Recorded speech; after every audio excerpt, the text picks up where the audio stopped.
Ladies and gentlemen, welcome to Loreweek. I'm your host. I mean, Lore Dude. Lore Runner. You can call me Mr. Runner if you prefer. If you want to be a little formal about it, just hang on, let me. Formal, please.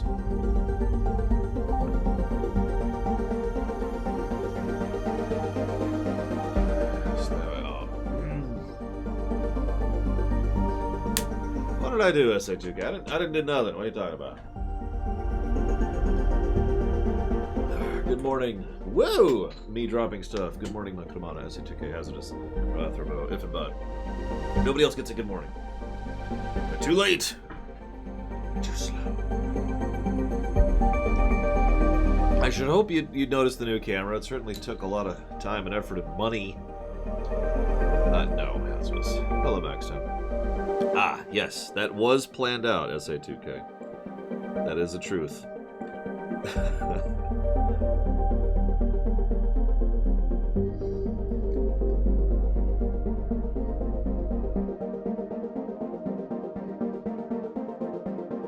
Well, I've never had to turn down the music before, but if you insist that it's too loud...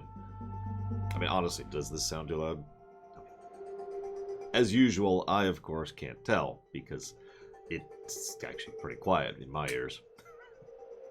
I got headphones on. But no, I understand. Lots of people have lots of different types of headphones and lots of different types of speakers, all sorts of stuff that might indicate the need for doing such a thing. No, actually, I'm not sure which race is tonight. We did Spain, right? We're past Spain? I've fallen behind on Formula One. Because I've been recording my brains out. Thank you very, very much, Mr. Red. Very much obliged and appreciate as always. And thank you, Tonic, the dog tour. Very much appreciate, sir. Thank you. If either of you know where you'd like to put those, please let me know. I don't really feel like I do, my Kramano. I gotta be real. Yeah. But don't spoil, don't spoil. I'll look up on the Formula One stuff later. So for those of you, on the off chance that there's a few people who still don't know what happens, some of you may not know this, but I got a YouTube channel, and I have to keep that YouTube channel going in order to keep paying the bills. So what I do is once a year I record all the videos. Horizon Zero Dawn is fully funded, which you can tell if you go to lorerunner.com/upcoming, or if you type in !next into the chat right now. No, be good. So, or maybe I will. Probably not, though. Probably not. I'll probably watch a highlights video or something like that. Anyways, so once a year, I'm going to start ignoring questions for just a second. I sit down and I record for, again, about a year's worth of videos in advance, and get all of that lined up and all of that scheduled so that I like to think of it in a three-part system. There's done, or I have the raw recording done, which is the hardest and most time-consuming effort, and then I have the editing and rendering done, as in the files are locally ready to go on my computer, and then I have everything's uploaded and scheduled. Done, done, done. And right now we have over a year of content which is done, done, done. In fact, this leads me to my first anecdote for the day. As some of you already are aware of, because you were here at the Thursday stream, or on my Discord, or on my Twitter, YouTube doesn't allow you to schedule videos more than 2 years in advance.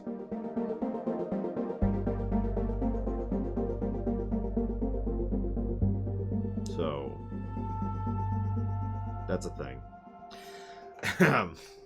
Now, what's funny about that, just to add to the amusement,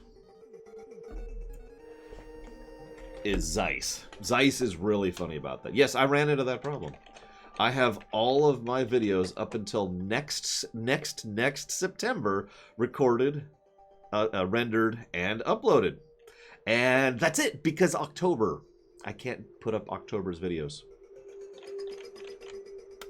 I'm sure it's a very common problem, Little Billy. Thank you, Zeiss. Very much as always.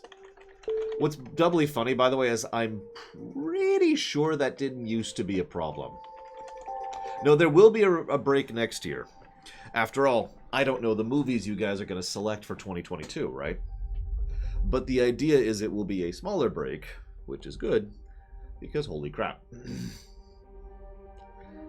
How long now did I record? Actually, I just told you, until October of next year.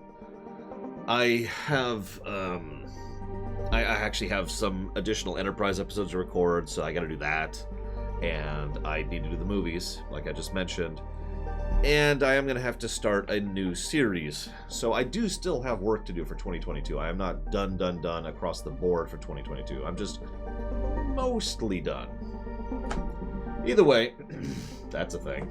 I hope you guys like the Ruminations going live next year, because next year is completely locked in. If I, died right now, you guys would get videos up until the end of December. Up until the end of December of next year. So, hopefully that'll be cool. By the way, some of you are like, well, wait, Lore, how do I know which movies you're going to be ruminating on next year? Well, you see, there's this thing called a website. And if you go to the website, there's no specific page. Just go to lorerunner.com. And if you look down, you will see on the right side part of the page, there's actually an actual list and the date that each of those movie ruminations will be going live up until December of 2021. So that's there for anybody curious of the upcoming movie ruminations. Now, if you're wondering about the game ruminations, well, that's easy. All you have to do is go to lorerunner.com/upcoming, or click the upcoming button on the Lore Runner page, which is in the upper left, and you will see a list of the games that will be getting ruminations, because that's how we do things now, is every game that we stream that does not already have a rumination gets a rumination. By the way, can I share something, just as a method of venting? Now, I get insults all the time in my YouTube channel, although, actually, it's been getting better. And I want to comment on that, but let's rewind for a second. Last week, within the last 3 days, I have gotten 2 big...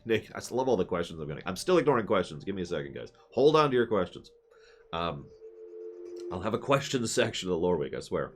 For the last 3 days, I've gotten 2 types of insults, which just kind of made me raise an eyebrow, and I have to vent a little bit about them. One of the insults says that I am this incredibly lazy person that doesn't have a real job, obviously, but doesn't do any real work.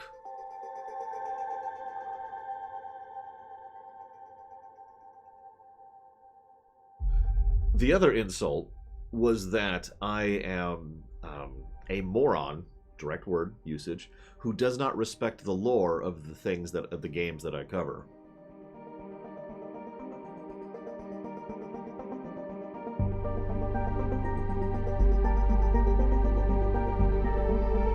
Now, I do have something to say here, though. Like I said, I needed a vent and just get that out there, because... What? Of all of the things I could be accused of, being lazy...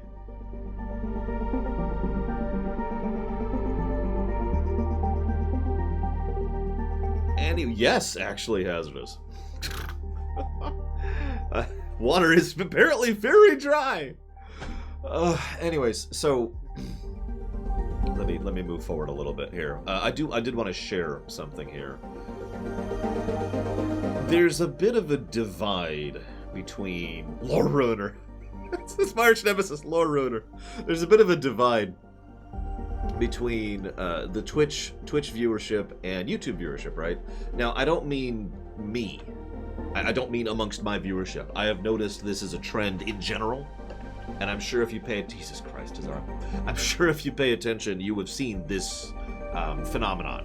You know, it's tribal, right? It's your typical thing. There's the one sports team and there's the other sports team. You know how this works. And I've noticed this has been getting a bigger thing over the years. Now, I want to confess something and apologize, because I've been kind of pushing this myself. And that's what I want to apologize for, is the fact that I have also been kind of pushing the divide between the YouTube viewers and the Twitch viewers. I am sorry. And I want to explain why I was doing it, but I wanted to apologize first, because the apology is the more important part. why I've been doing it is actually a twofold thing. Reason number one is you guys don't see the actually toxic comments because I delete those. And I've admitted that many times. But when I say actually toxic, I don't mean like, oh, you suck, or oh, you don't respect the lore, or oh, you're lazy. Those ones are fine. Those are just insults. No, I'm talking about actually really disgustingly horrible, inhuman, just drivel comments, right? You probably know the type I'm referring to. Comments about, you know, how you don't deserve to be alive, or you should go kill yourself, or you should just do this other horrible thing to yourself, or you get the idea, right? Those kind of comments, though, those get, and have been for quite some time. Here's the catch. I didn't really, oh my god, I can totally see that hazardous. Yeah, exactly, Mr. Red. You get it. You guys get it. Those kind of comments, those go away. So those kind of comments have kind of made me, and this is my fault, by the way, so let me rephrase that statement. Those kind of comments are one of the reasons why I have mistakenly pushed YouTube and the YouTube viewership over there into this other category, separate from my Twitch viewership, because I don't get that on Twitch. I don't get that on stream, right? And so that has been part of that intended perspective. That is my fault. I shouldn't do that. That's why I started with the apology. The second thing, though, and this is actually kind of cool, I've noticed that the frequency of those has gone down substantially. Like, I'll still get, you know, negative comments, like within the last 3 days, but the really toxic stuff, that's been on the downswing. And I need to acknowledge that, because that's kind of awesome. I have a feeling that's just because YouTube has been burying me, because, you know, algorithm and how YouTube works, but nevertheless, it is still a true statement. I get way less of those than I used to. So again, screw this division thing. We're just, viewers, you may or may not have actually noticed this. I have been trying to make a very distinct effort within the last few months to refer to viewers, or just lore walkers, rather than, you know, YouTube viewers and Twitch viewers. You will probably also notice this in the videos that I have already recorded that'll be going live next year, because I mistakenly keep referring to, I want to hear your comments in chat, and then I have to remind myself that I'm not live. I made that mistake like 5 or 6 times. Real quick, thank you very, very much, SDR93. Very, very much appreciate the sub. If you know where you want to put those, please let me know. Thank you very, very much, Sean. As always, appreciate. And I will put that towards Bugged Fables.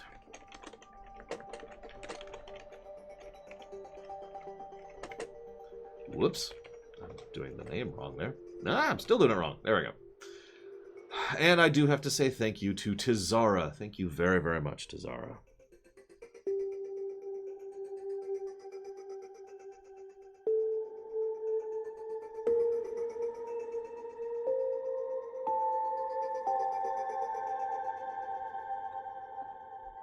Much obliged. Thank you, Tizara, very, very much. But you didn't say where you want to put them. So if you want to tell me that, Tizara, that would be awesome. Please and thank you.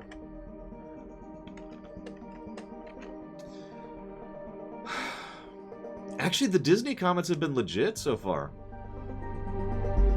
Damn it, Tizara. What are you doing to me, sir? I gotta bow again. Thank you again very, very much, Tizara.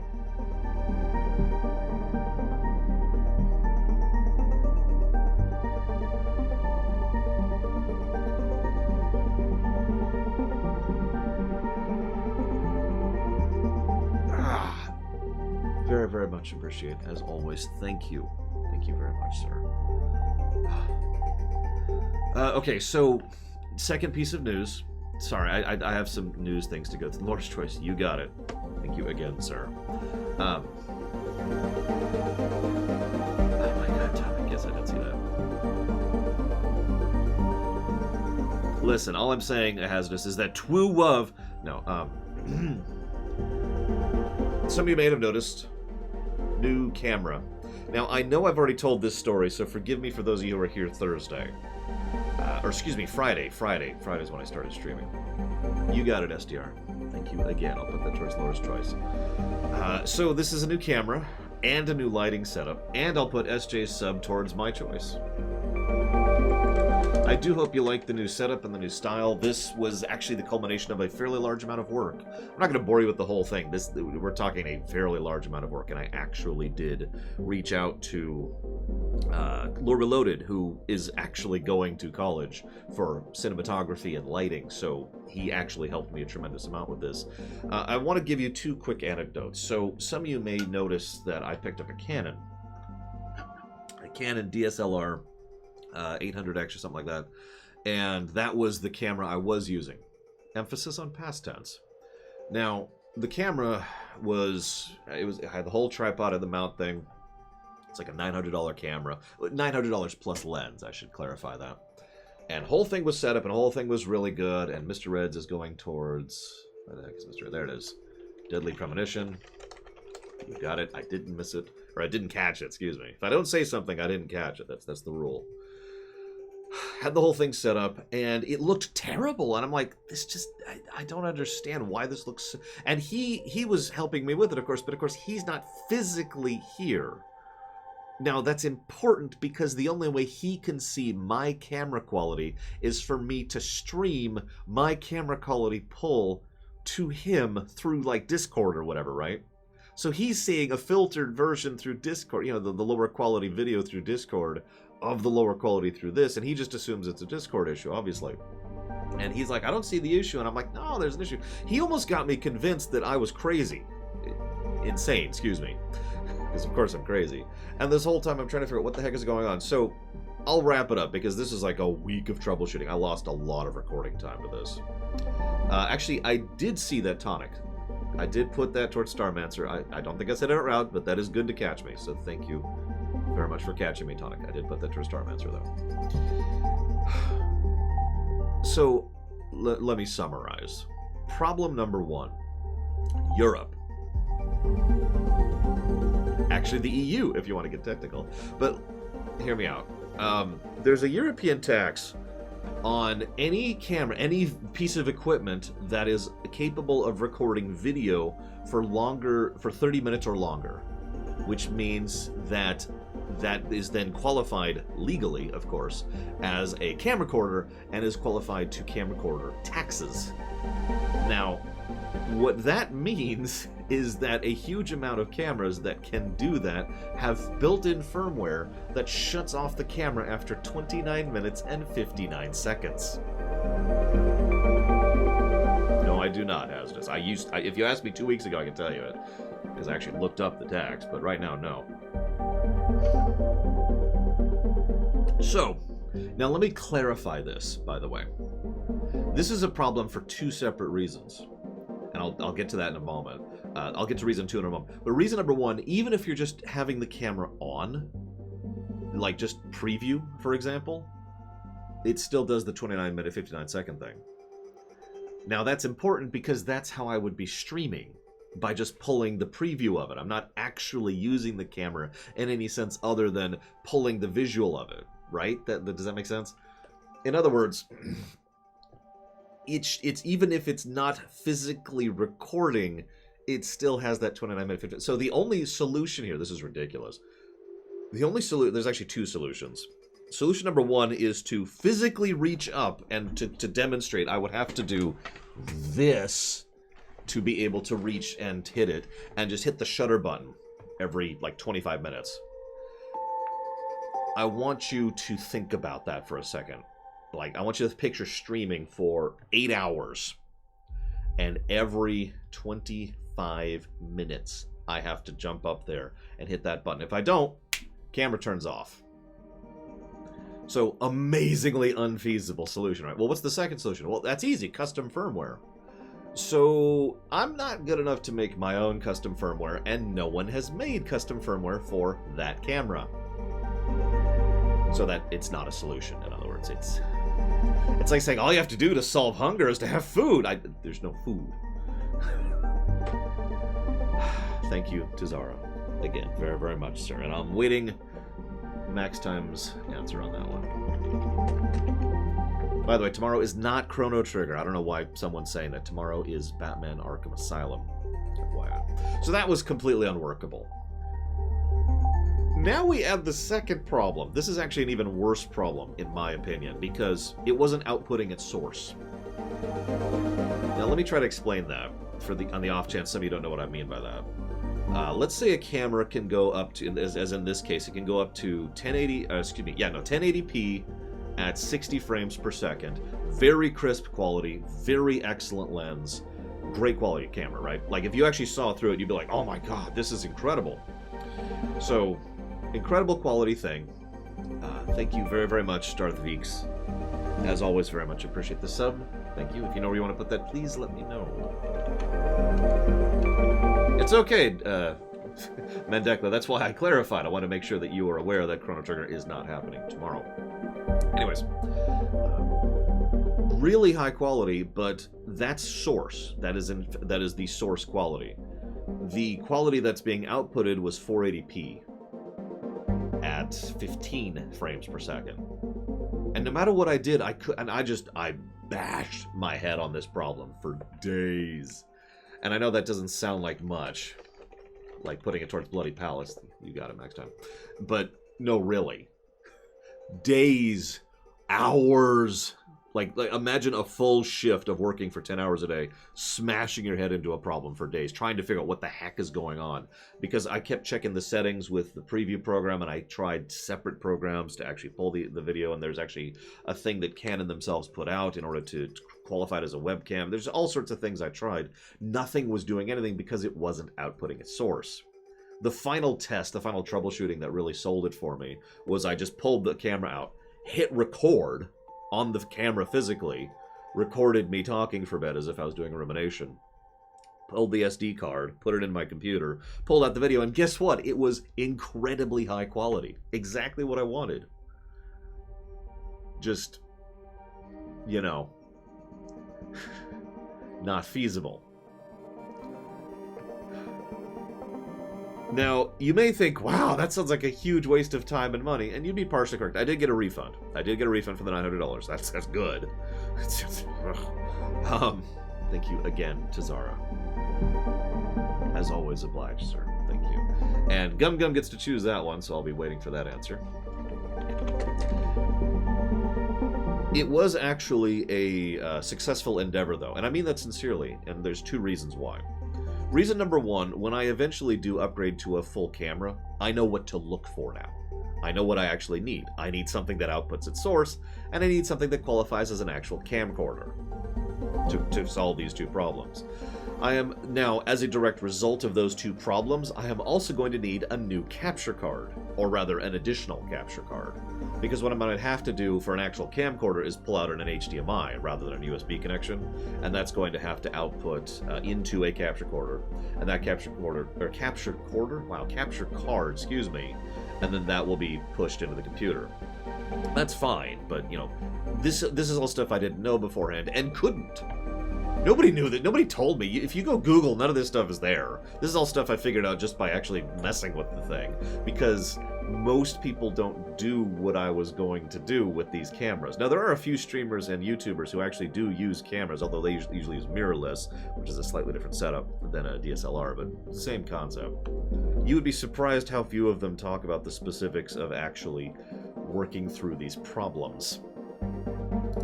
Hint, it's none of them. Thank you, Ciela. Thank you, Ciela. Again, I'm just to stay bowed. That's okay. Staying bowed, staying bowed. Very much appreciate Ciela, as always. Thank you. You know the question. Now, you're probably thinking, well, Lore, you have a new... Yeah, this is StreamCam. This is a Logitech StreamCam. This is basically as good as it gets when it comes to webcams. I had to pay a scalper to get it because these are completely out of stock, but god damn it. I was going to get a higher quality camera because this is something I've wanted for a long time. Some of you may notice that the rumination on Dead Space 2 actually was full screen rather than just me in the corner. That's actually something I've been wanting to work on for a while now, and limitations of the quality of the webcam has been one of the biggest reasons why that's never been done. I mean, you look... the C920 is a perfectly fine webcam for everyday use, but if you put that into full screen 720p, it's gonna look awful. You got it, Zectaft. If I can find it here, hang on.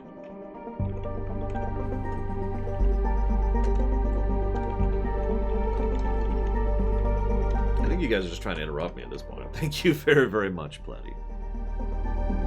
As always, appreciated. And so, with that little problem out of the way, yeah, so in case you haven't caught that, many of the ruminations, and that's apparently McCool's choice, got it. So McCool, when you let me know. Oh, that's right, it is September, I actually forgot about that. A lot of the videos next year, not all of them, but a lot of the videos next year will be me full screen, and all of the rumination videos for games henceforth will also be me full screen. Okay. So that's all that talking about. I talked about the YouTube, I checked the camera. We actually have a new lighting setup too. I have a completely new set of lights going on. And I've got these new nice LED things which generate less heat, which is awesome. And I've got an actual light right here, and I've got a light right here. I'm not going to bore you with the specifics of that, but I, again, did the work and did the math and figured out the best actual lighting setup to make this look as good as possible. So that's part of it. Part of it is the new webcam, part of it's the new lighting setup. I actually technically also have a new mic setup, but that probably doesn't sound distinct. Thank you very much, as always, von Falkenstein, for the sub. Much obliged, sir. I will put that towards I have no idea what.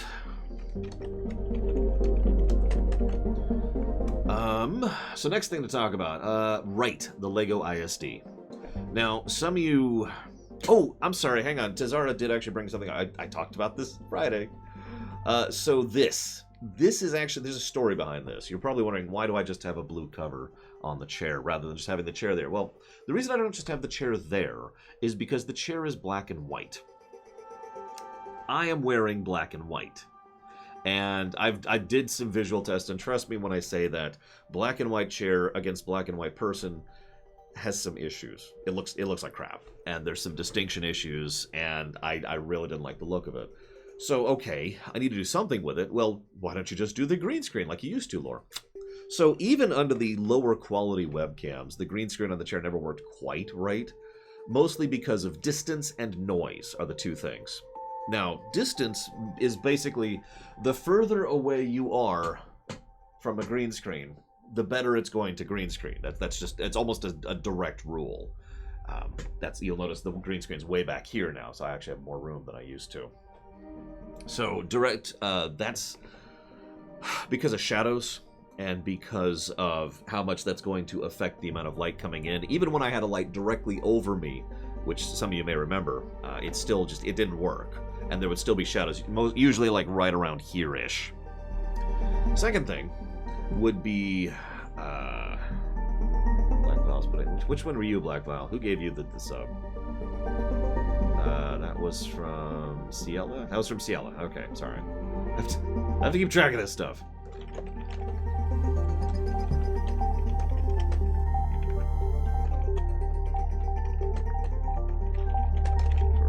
Paperwork purposes. I'm actually quite organized on the donations thing. Thank you very, very much, Maze, as always.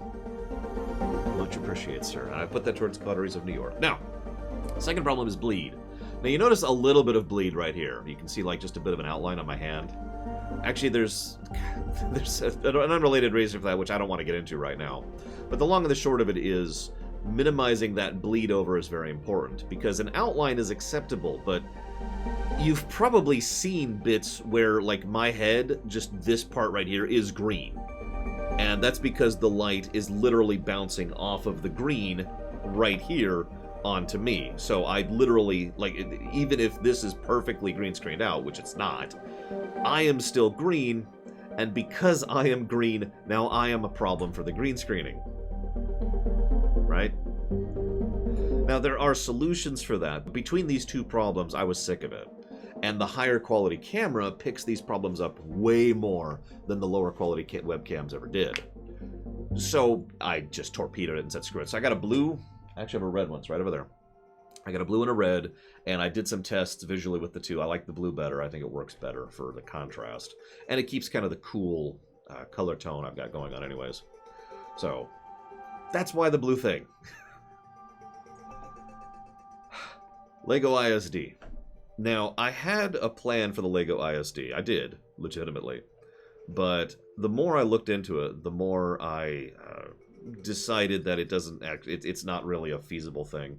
Let me rewind a second. So some of you may have noticed the Lego ISD isn't on the website anymore. That's because it's already funded. Because you guys are awesome. If you're not aware, I already own it. It's over there. It's in my closet right now in a box. Now, no, Mr. Red. I thought I should have brought it out here in order to really showcase this thing. Because when I say it's over there in a box, like, picture me sitting here, right? It's about this tall. I know you can't quite see my hand, but you can probably get an idea of just how tall this box is. It's huge. Now that's the Lego ISD in a box. With your guys' permission, I would like to actually not build that sucker until I have finished moving into the new place that I am going to be moving to. Which is, it's going to happen later, actually next year, to be completely honest. I'm not actually sure the exact month, unless everything goes according to plan, in which case I can tell you the day, but you get the idea. So I want to leave it in the box until I'm in the new studio. That's the summary here. Because I'm not sure physically, like I'd have to buy a table and put it here in order to stream it. I have nowhere to put it once it's done, and then I'd have to move it in a few months. So for these 3 reasons, I'd like your guys' permission to put that off. And in fact, Zeiss already mentioned something that I was thinking. I was going to go ahead and do that as like the opening stream. So we're in the new studio, let's build the Lego ISD. If my current diet works, that would be even better. I will admit I have a 4th reason for wanting to do this. So some of you know that I have a large belly, right? And I'm extremely self-conscious about this. It is actually one of the main reasons why the camera doesn't go below my chest, because I look fine from this point, because there's no fat here, right?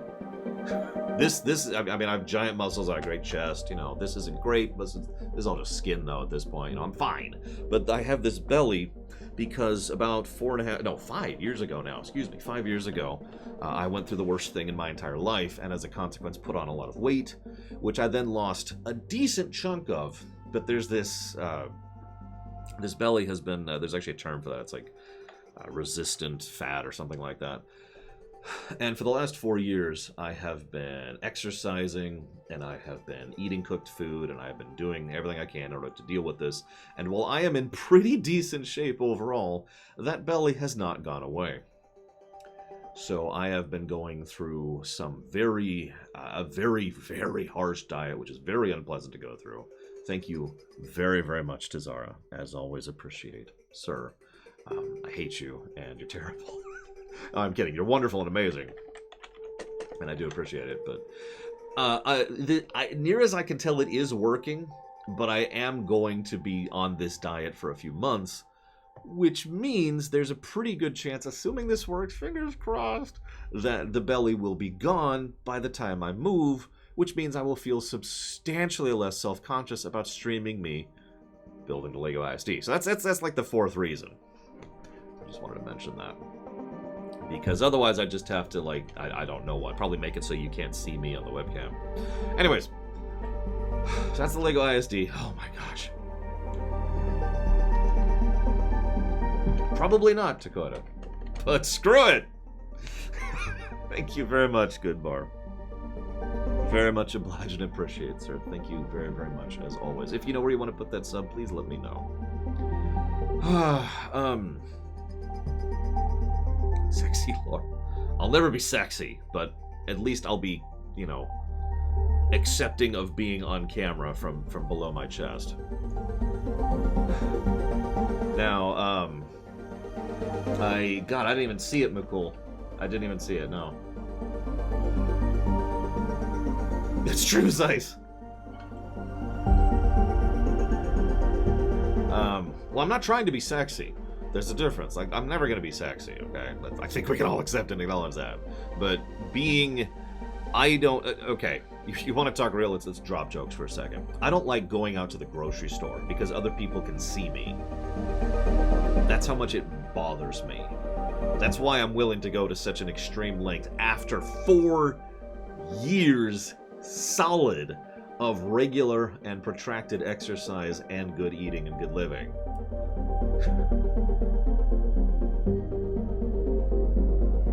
At this point, I am amazingly sick of this. I am astonishingly sick of this, and I want it gone. So,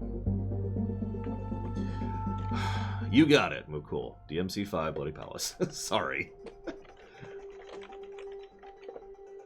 Like, I don't like going over to, like, just last Thursday, I helped a family member move. I didn't like doing that.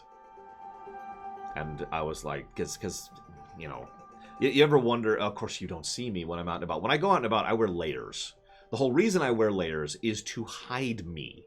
To hide that stupid belly.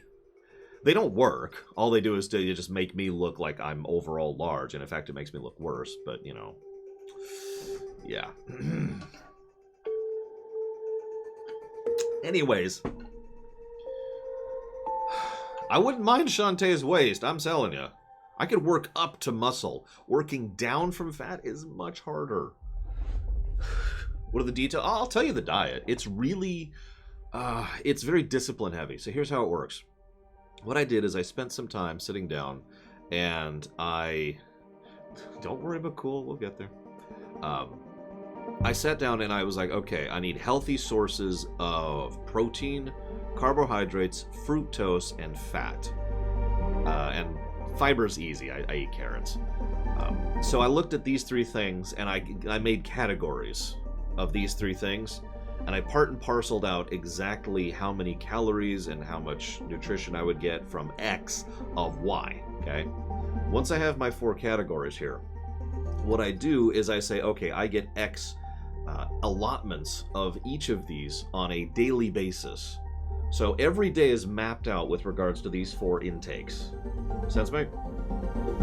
Now, how I mix and match this depends from day to day. In fact, I go out of my way to mix and match every day, partially to help with the psychology of it, because that way I'm not eating the same thing every day, and partially to help the body get a variety of different types of intake. But the amount of overall calories I'm taking from this is really, really low. We're talking about 700 calories on average per day.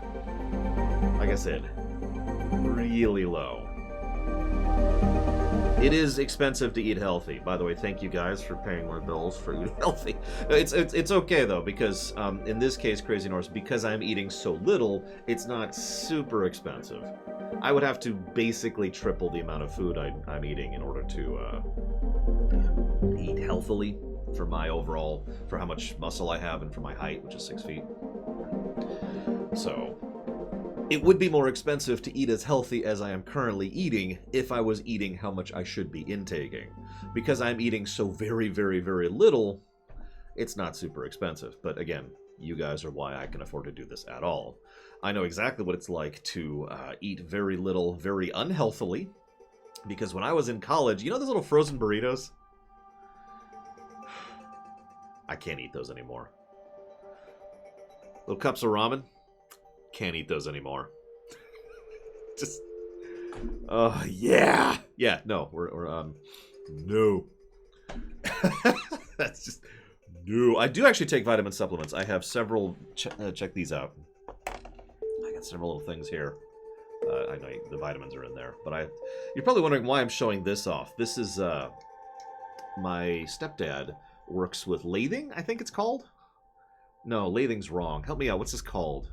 When you take a chunk of wood and you attach it to and it spins, and then you carve into it to design patterns like this, and then you polish it, and it's this whole thing. Anyways, I got several of these, actually from my stepdad and my dad. It is lathing. I was right. Here's another one. It's real cool stuff. I love it, and both of them have been giving me these things, and I've been using them to hold pills. Anyways. So no, I do take vitamin supplements. I do try. The other thing, this is actually really important, by the way. If you're going to try this diet, first of all, don't do it as long as I'm going to do it. Don't. I am at the point of desperation, and screw it. And this is a very hard diet to manage anyways. Don't do it for long. I have already done it longer than a normal person should do this diet. I am in week 3 right now. This is the other key to this diet, though. You need to stay hydrated. In fact, you need to stay more hydrated than usual. Trust me. Anyways, so that's the Lego ISD. I've got 2 more things to talk about with regards to the show. I'm sorry, guys. I have a lot to talk about. I haven't streamed for a while. First of all, so let's talk about how I have to buy a new computer. Now, hear me out for a second, okay? Thank you very, very much, Tazara. Very much obliged and appreciate, sir. Thank you, as always. And I will put that towards I have no idea what. It's Little Billy's Toys. Got it. So I need Windows 10. Let's cut to the core of the issue. I have been predicting for a while that Windows 10 would be mandatory for my job, and I have been prepared for that for a while. We've officially run into that. There are 2 games which are funded, which come out this year, which I need to stream, which require Windows 10 to run. Those games, if you are curious, are Horizon Zero Dawn and Cyberpunk. Pretty sure, yes we will, Imperial Structure. Pretty sure you guys wouldn't let me get away with not streaming Cyberpunk. Now I've been holding off on this, pulling this trigger for a long time because it's frankly just kind of a downgrade from my situation and for what I need for, you know, my job and my everyday existence. So I'm only doing this because I have to in order to stream Cyberpunk. Actually, I do know with absolute total certainty it is a requirement for Horizon Zero Dawn. I've already done practical tests on that.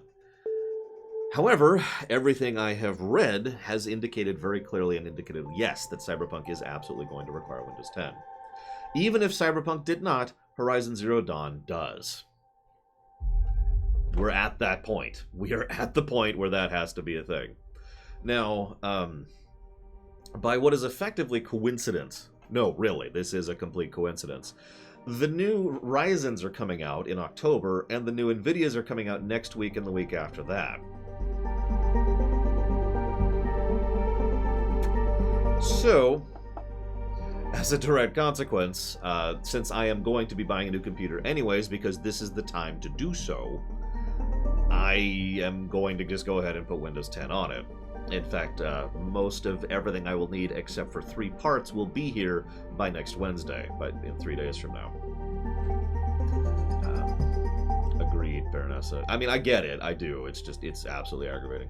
The good news is I figured out a way to prevent Windows 10 automatic updates, too.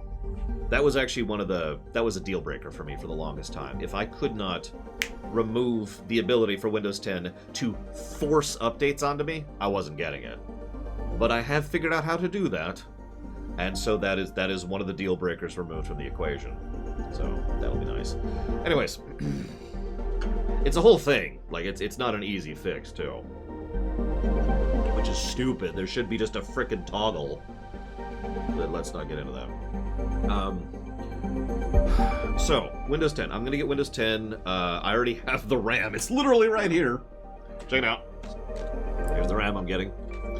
These are Corsair DDR4 3600 megahertz, 32 gigs.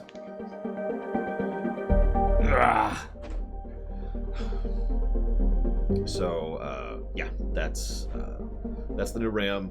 The new case, I'm getting a 1000D Corsair, if you know what that is. If you don't, to clarify, it's a 1000D Super, because there's actually 2 varieties of that. If you don't know what that is, oh, actually, you know what? I've got this, because I've been doing tests. So it's about this wide.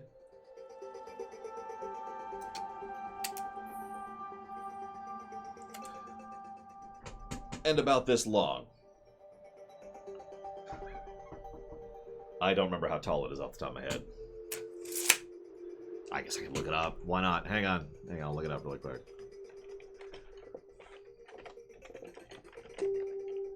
This is actually a case I've had my eye on for a very long time, so this isn't a spur of the moment kind of springing for it.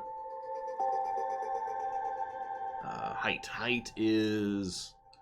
Really? Okay, so that's about...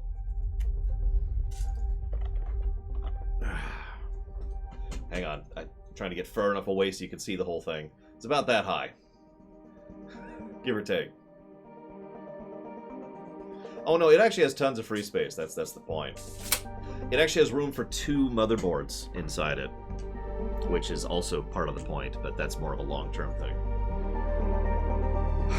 Anyways, so yeah, I'm getting that case. I have the RAM. Someone asked which motherboard am I getting. I'm not actually sure. So the thing is, I'm holding off on Mobo until I know exactly which CPU I'm getting, and we don't have specs on the Ryzen 4 series yet. So I'm not 100% sure which Mobo I'm getting. I'm bottom, Baronessa. Yeah, get some rest, Gum, if you're tired. Holy crap. Let's see. So I don't know the Mobo. I know which GPU I'm getting. I'm getting the 3090. If I have to explain why, then you don't know what I do this for a living. But yeah, I'm getting the 3090 for the GPUs. I don't know which CPU because I don't know what exists yet, and I don't know which motherboard because I need to verify with that. However, if you're curious, I am pretty sure I know which motherboard I'm getting. I'll just pull it up right here because I got it saved. Yeah, by the way, for those of you not aware, the 3090 is this long. It's huge. The most likely one I'm getting, no, that's the TR4. Where's the... There it is. I'm most likely getting the Asus ROG X570 Crosshair 8 Hero with built-in Wi-Fi. That is most likely the motherboard I'm getting. Very, very likely, because I actually did a feasibility study on Threadripper versus the step right below Threadripper, and I decided that it's probably worth not getting the Threadripper, because the Threadripper is 2 to 3 times as expensive for not 2 to 3 times the increase in capacity, and I don't do that much rendering. So we're probably going to go ahead and just get the 4900 is most likely what I'm going to get. The 4900X for the Ryzen. But again, that's all speculative. I think that's it. Oh, no, actually, I got 2 M2s as well. One's going to be a gaming drive and one's going to be the OS. Give me a second, I'll tell you which ones those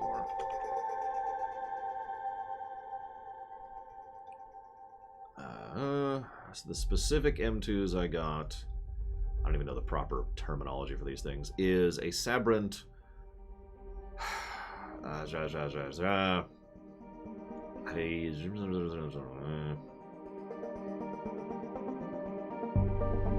I'm not actually sure which factor here is this is just the brand. I don't care about the brand.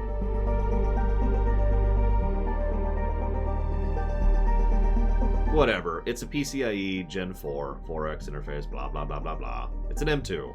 One's a 500 giga, the other is a 1000 giga. Obviously. The 1000 giga will be the game.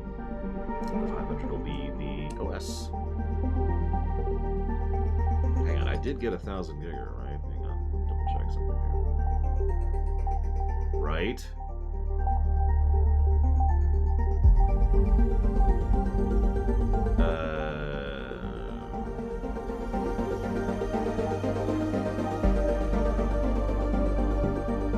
Did it? Shoot. That can't be right.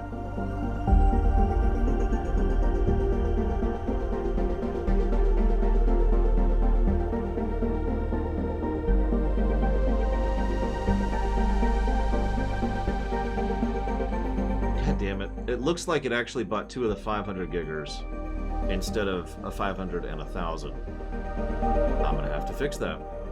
I'll just do it right now. I'll just do it right now.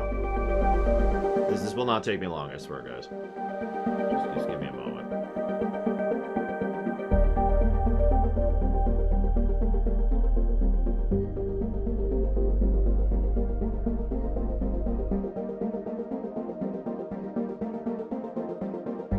Yep.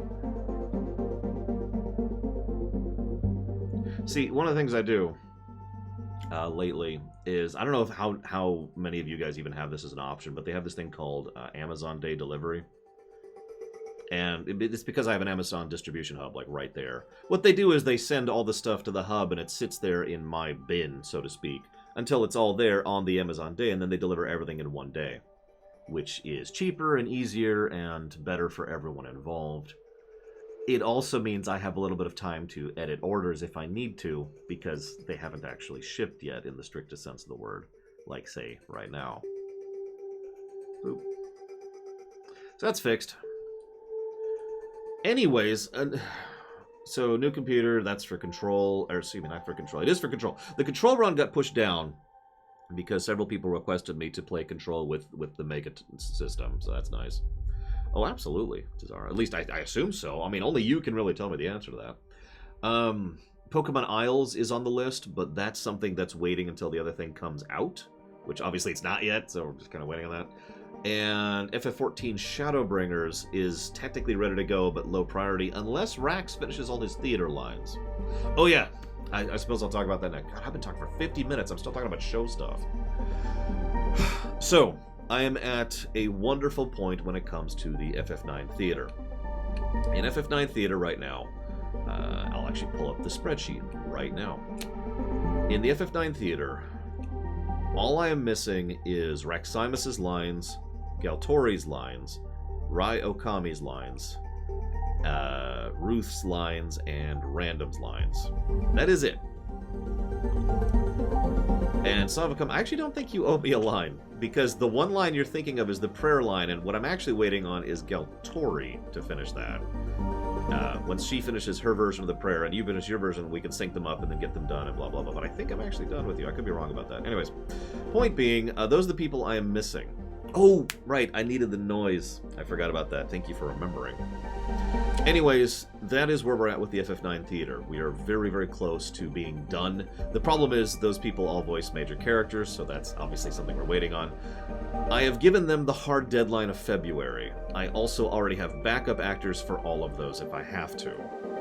That's not something I was very fond of doing, but I mean, I would like the FF9 Theater to actually come out, so worst case scenario, right?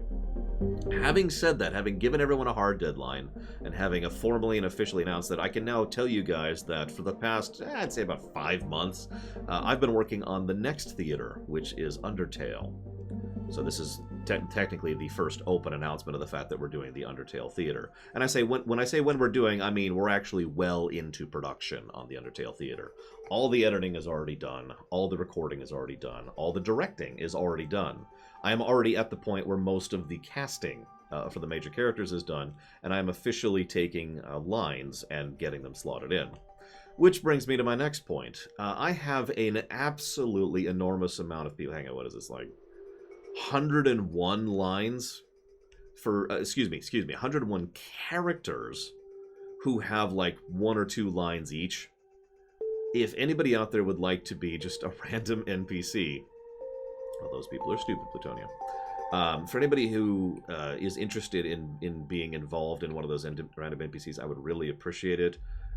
Just get a hold of me, preferably at some point, and I'll give you a Discord invite, and we'll get you involved, and blah, blah, blah, blah. And yeah, I need to throw several of those at you, Mr. Red. I need to throw several at several people. Right now, I'm mostly thinking about the major characters. I'm still trying to get the Mad Dummy voiced, because he has quite a few roles. I still need someone for Muffet. She's only in basically 1 scene, but she has a lot of lines in that scene. I still need 2 females to play regular characters, Dagaressa and the Snowden Shopkeeper. And I am still trying to get Flowey and Azriel voiced, which is being a huge problem. Oh no, both at the same time, Dakota. I mean, let's be honest, FF9 is just sitting there waiting for input. You know, to use the factory equivalent, it's just sitting there waiting for raw materials. So I'm in progress over here on Undertale while I wait for input on the FF9 Theater. No, Darth Tyron, although, did I already sign you to someone? Also, anybody who's already involved, I know several of you are already on the Undertale Discord, which we already have set up for the theater, for the Undertale Theater. If you want to just, like, grab a random line, a random character, especially one of the white characters, and just be like, or excuse me, one of the blank characters, and just be like, yeah, I'll do that. Feel free. There are so many. I mean, it's actually less than FF9 had, by almost half. But there are still a lot of characters and monsters which really do have just the one line. And the overwhelming majority of them are in Chapter 5, so that's neat. Anyways. So that's the FF9 theater. That's the Undertale theater. Someone asked, yes, we're doing Pacifist, just to be very, very clear. If you haven't seen the theaters before, which I wouldn't blame you, the idea is for this to be kind of a combination gameplay story thing. So obviously, while I will show off combat and gameplay and all that fun stuff, the intent is for this to be a movie version of the game, aka what happens in lore, in canon, right? So yes, Pacifist playthrough. It's the second time someone's complained that this really quiet music is too loud. God, I literally can't hear it now. Whatever. I believe you. 2 complaints is enough. Moving on. Then we have... So, okay, now we have questions for you guys. Jesus Christ. Question number 1. Halo Wars, okay? So Halo Wars is an upcoming run. Several people have suggested that I go ahead and put off Halo Wars until the Master Chief Collection is finished coming out, and stream Halo Wars alongside the Master Chief Collection. This is the question, yes or no. I don't particularly care or mind. It's entirely up to you guys. Yes, I did, Darth Tyrant. Go watch the last 50 minutes. Again, I have no horse in this race, so it's whatever.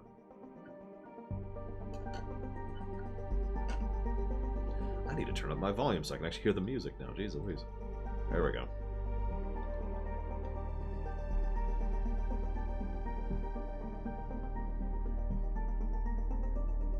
I'm hearing a lot of yeses. Also, anybody in YouTube and the YouTube bot who wants to comment, please feel free to say if you want to do that or not.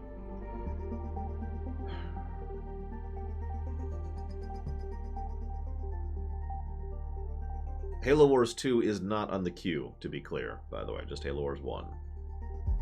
I don't mind being thematic. We're already holding off Vampire the Masquerade Bloodlines 1 for that.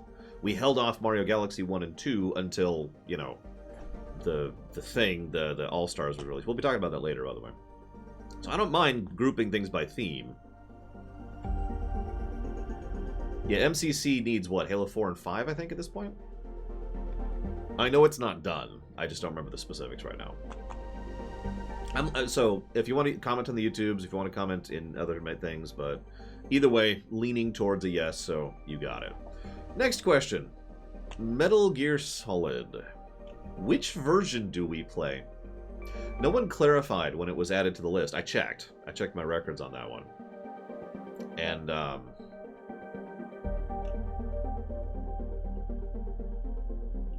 I have access to both. I got the GameCube version, and I've got the PS1 version. I even did a feasibility test last night to make sure the PS1 version works, although obviously if it breaks down halfway through, just like Suikoden 2 did, I'm going to have to go with the PSN version. But I believe it's on PSN. Which is easier to stream? They are both equally aggravating to stream, ironically. No, really. They're both going to be irritating to stream, so it's just which irritation that you guys want. So I'm going to go and throw up a poll on this one, because it looks like I'm getting more of a mixed response, so give me a moment.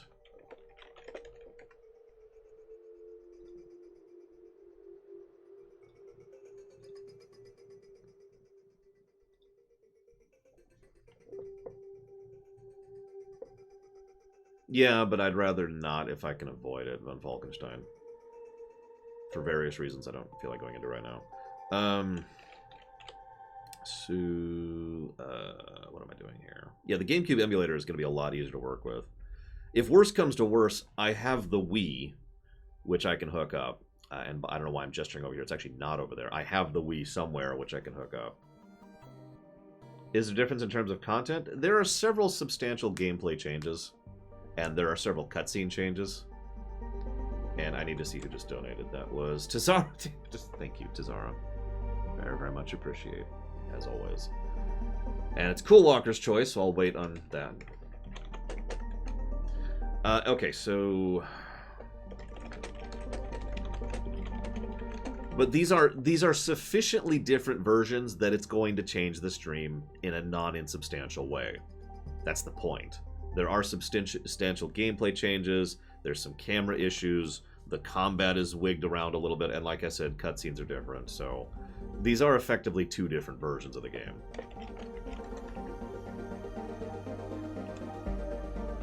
So that's the PlayStation 1 version or the Twin Snakes version. GameCube, Mr. Red. I don't have to stream it, though. There we go. Great poll. Alright, so here you go. For anybody who is invested in that, please vote. I will put a link to that in the VOD, obviously. In the YouTube VOD. In fact, I'll just put a list right here. So that's the vote for Metal Gear Solid. So now we got something much bigger to talk about. And I'm not going to throw up a poll for this. This is more of a discussion thing. So here's the question for discussion. Do we blacklist Ubisoft going forwards?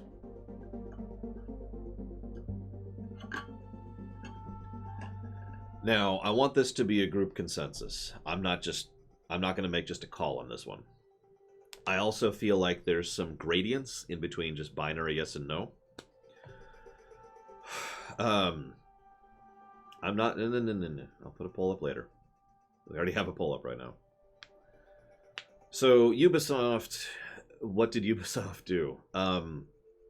Sexual harassment, deliberate suppression of sexual harassment, violently and vitriolically toxic work environment, years of neglect. Basically above and beyond the usual stuff that most companies do. I mean, every company has issues. That's just life. But what Ubisoft has been doing is worse. Thank you again very, very much, Tazara. Yes, this is from the beginning of the recording log. You're absolutely right, If and Bud. That's why I've been waiting until now to really bring this up.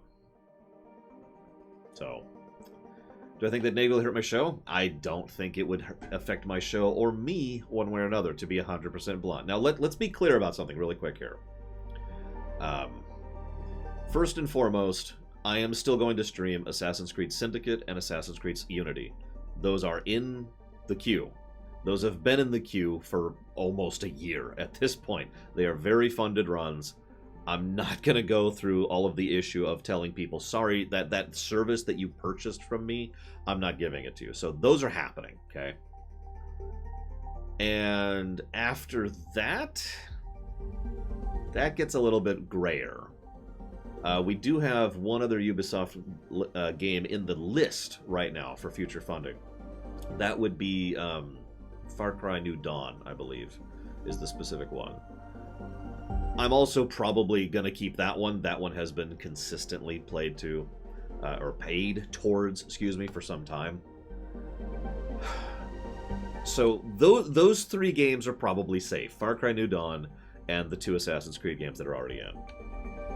And yes, I know about Falkenstein. I don't care. So I'm mostly thinking about Ubisoft-made games, to be completely blunt. If I started going across everything that's published, then that list expands extensively.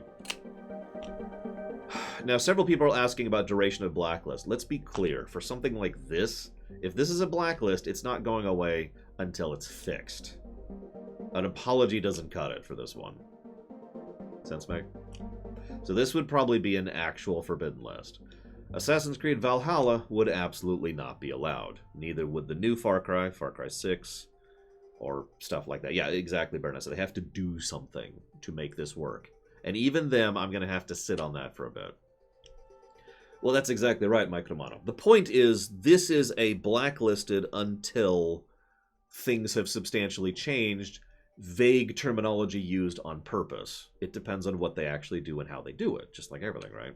It's not like they have to hit 37 points of redemption value in order to fit. No, there's no definitive goal line here, okay? So if we do blacklist this is going to be a until... Now, several other people, including Hazardous, has actually brought up a very good point. What about older stuff? Now, this is kind of a weird one, because on the one hand, this has been a problem for years. This is not a new problem. It's just coming more to light now. So older stuff would still qualify as being something that we could blacklist. However, I already own the older stuff, right? Like, I already own Far Cry 3. I already own Assassin's Creed up to Odyssey. You know, that's done and sold. Ubisoft does not get any additional money or anything out of me as a consequence of the fact that, you know, I've decided to stream such a game. That is, I think... Hi, Ahmed Risks. Shoutouts to Egypt. That is a relevant factor, I think. I'm not paying anything in addition to them, right? Like, you see the logic there? So, what this... Yeah, basically this would work this way. The ban is blanket, except for the 3 games already in the list, things I already own, and until/unless they fix themselves. That's pretty much the intended rule here. I will freely admit there is one upcoming game. Don't apologize, Pika. There's one upcoming game that doesn't really that I would actually regret blacklisting, and I mentioned that because that's important. If I have to if in real life I had to blacklist Black Licorice. Oh no, right? I hate Black Licorice. I can't stand it, right? Who gives a crap? It doesn't have any impact unless you're blacklisting something that actually matters to you. And there is a game I've actually been very much looking forward to. Watch Dogs Legion.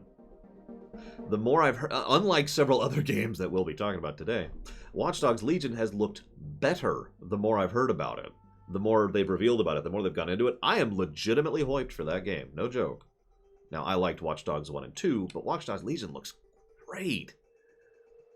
But it would be blacklisted if we blacklist it, so it would matter. Sense, Mike?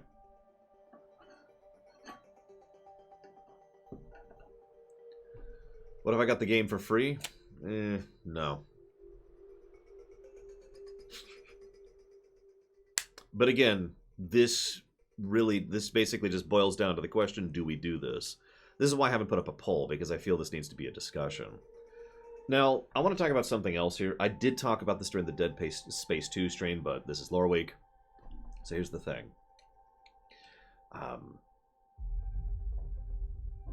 It is impossible to exist in a modern society and not be part of the problem.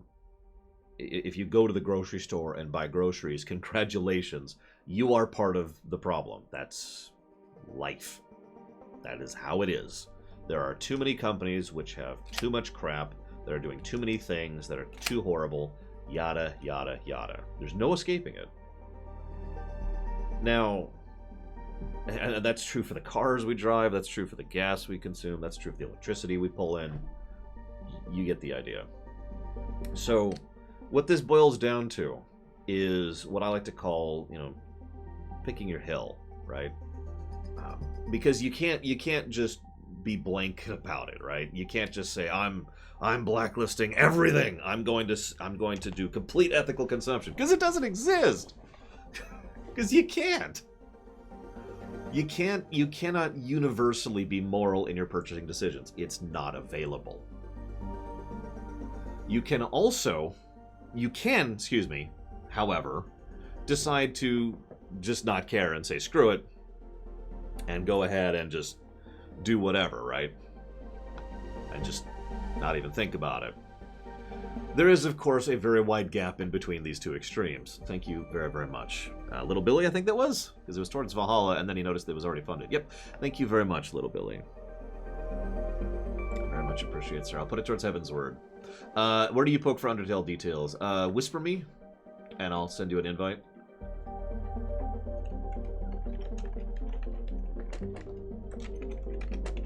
Go for everyone, by the way. So, like I said, big gap in the middle. There is a difference between going to the grocery store and buying some chocolate and, I don't know, personally funding a few $1 million into an investment firm which is destroying people's lives and getting people fired and blah, blah, right? Like there's differences, right? There's gradients in the middle there. Which brings me to my overall point, and I mentioned this during the Dead Space 2 thing, like I said. One of the things that I've come to the acknowledgement of is that you pick your hills, right? This is the one that matters for me.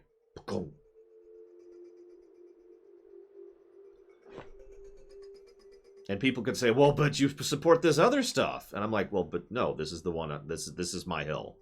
This is the hill I'm fighting on.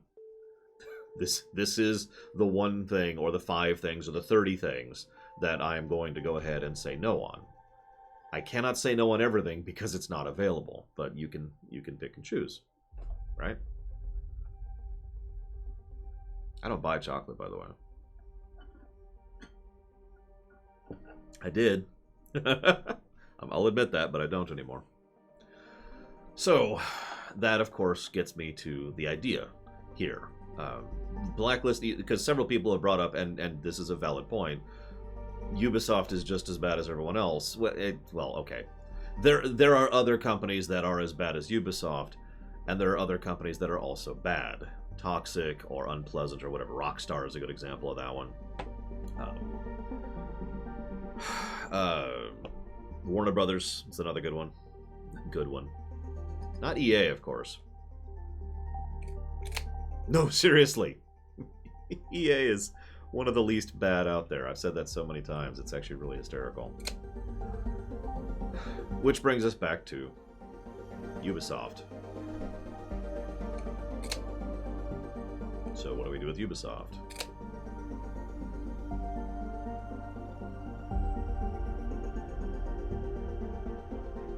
But yes, Gum Gum. There's actually a term for that. I can't actually think of what it's called. It's a form of an argument where you say, well, you allow X, therefore you should also allow Y. I've always hated that argument, by the way. No, I've been reading it, Hazardous. I've been reading it. Blizzard has been up and down, and that's what I'm going to say about that one. I do agree with Hazardous's point. One of the things that pushes Ubisoft into the unacceptable category for me is the deliberate... yeah, exactly, Dakota. Is the deliberate covering up of just some mess there, you know? Just some absolute mess.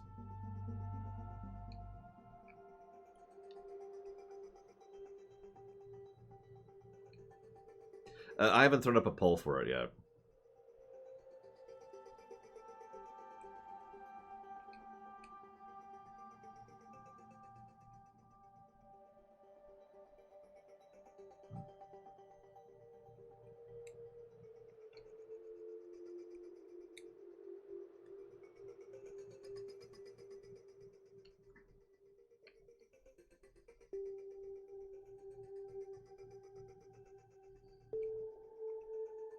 Well, again, Tazara, and I know this sounds like a strange thing, but I'm not actually picking this thing. If I was just going to decide, this would not be a discussion. I would say, hey guys, I'm doing such and such. And I would have just picked. But that's not what I'm doing. See, on the one hand, if I wasn't doing the show, then I would blacklist them. Let me just go ahead and say that. That's my own decision for myself, under my own circumstances. I have to admit, this is the kind of thing... Now, I want to explain part of that, and I know this sounds horrible, but this is also real life, so bear with me for just a second, okay? Let's say that you are aware, because you are, of the fact that there is forced labor stuff in the world right now, because you know that. Now let's say that you... Let's say that you go to one of those places and actually physically see the difficulties and the problems and the hardships that they go through personally, with your own eyes. That pushes it into a more ginoskode. I don't know an English word for that. A manner. You now understand through personal experience the actual problem that you previously only understood intellectually. And statistically speaking, what that tends to make is people care more. There's actually a historical precedence for this, too. A lot of human rights things over the years have been pushed forward because people actually physically saw and comprehended just how bad things got, and were like, whoa, okay, maybe we should do something about that. Now, obviously, that's not universal, and there's still plenty of horrible people in human history, but the point is, most of those jumps forward in making things better happened because someone physically went there and was like, oh, what does this have to do with me and the Ubisoft thing? So I just finished going through TOS. For those of you not aware, in my deep dive into the making of Star Trek, I have uncovered a lot of stuff that I kind of wish I didn't know. If I'm just being 100% honest. But it really boils down to I have seen a lot of things that, in this case, Hollywood, but similar structure, has done to, in terms of sexual harassment, which is just wow. And that has put it into a more personal viewpoint for me. Now, I still haven't physically seen this happen, so it's not really the same thing, but I hope you at least understand the analogy here, because actually dirt, digging into the dirt, so to speak, has just made me go, it was bad enough with DS9. No, I agree, Saldo. There's no right decision here. Loner is absolutely correct. This will, if I blacklist them, it will not change a damned thing. It won't. Of course. That's the other side of the coin here. If I blacklist them, it will not change anything. It will not even be a tiniest bit of a bump on anyone's graph, and no one will care. The only person who cares if I blacklist them is me.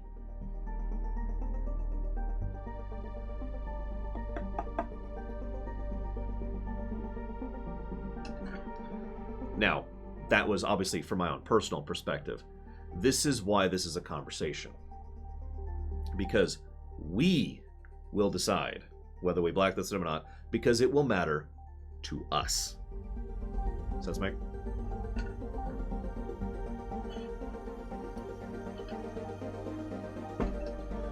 Now, hang on. Some people donated in the middle of that. I wanted to get that out there. Thank you, SJ. Very, very much. And if Reggie Brock wants to tell me what SJ's sub goes towards, that'd be awesome. And I think there was a vigilant one in the middle there. There was. I did not miss C.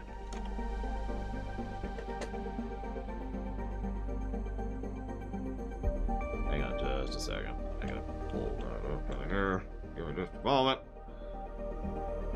I will probably throw up a long-term poll on this. This isn't an immediate thing. It doesn't have to be decided today. I just want these thoughts to be in your head so you can think about that. I will probably throw up a poll for this next Loreweek. And I'll come up with some options there, right? Because we'll have the... Well, actually, hang on. Let me check something. I've changed my mind. Okay, so never mind. I've changed my mind again. Nobody's voting on the Metal Gear Solid thing. I could just have 2 polls. You guys have brains. You can do 2 polls at once, right? I don't like having more than 1 poll at once because then people are like, but let's do it. Let's just do another poll.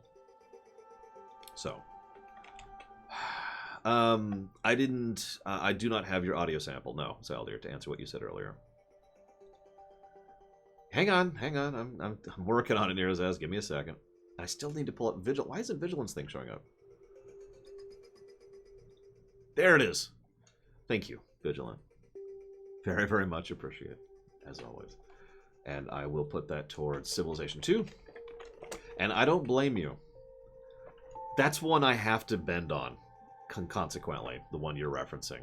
Because I need equipment for my show. And there is literally nowhere around here to get it from, other than by delivery. Minimum of a week, Hazardous. Minimum of a week. Okay, so I'm going to phrase the question, how do we deal with the Ubisoft situation regarding blacklisting? Okay, so option 1, total blacklist. No Ubisoft games after the 3 in the queue. Let's do that, because those are locked in. Like I said, this is a service. You've already paid for it. Let's do this. So total blacklist after the 3 in the queue is one of the options. Blacklist on new games henceforth. Watch Dogs, Legion, AC Valhalla, Far Cry 6, etc.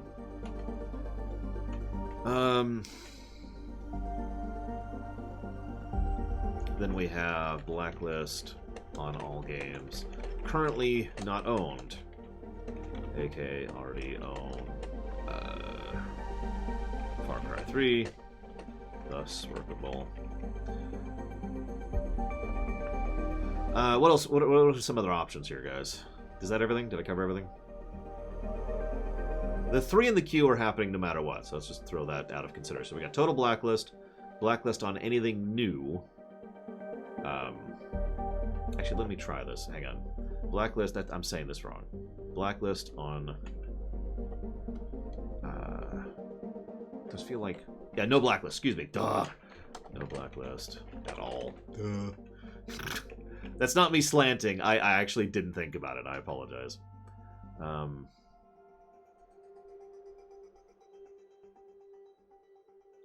Okay, so, right. There.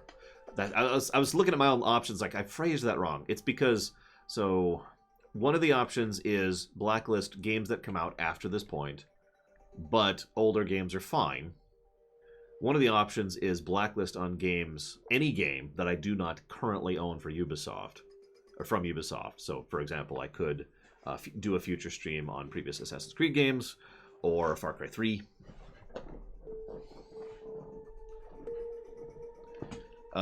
That's what we're deciding, Pika.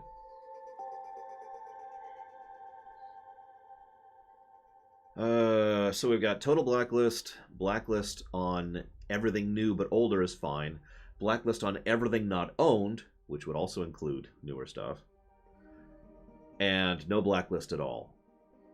I think that's it. I mean, I guess I could do... That just feels... No, I don't like that. So I think that's a good 4, because the only other option there would be blacklist on older games but not newer games, which makes no sense. So let's just walk over that one. I think that's all the categories. Help me out, guys.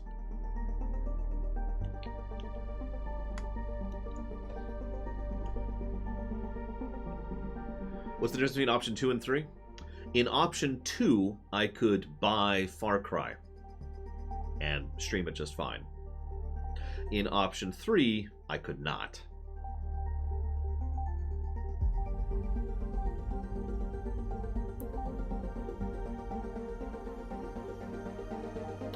Via what vector, Saldir?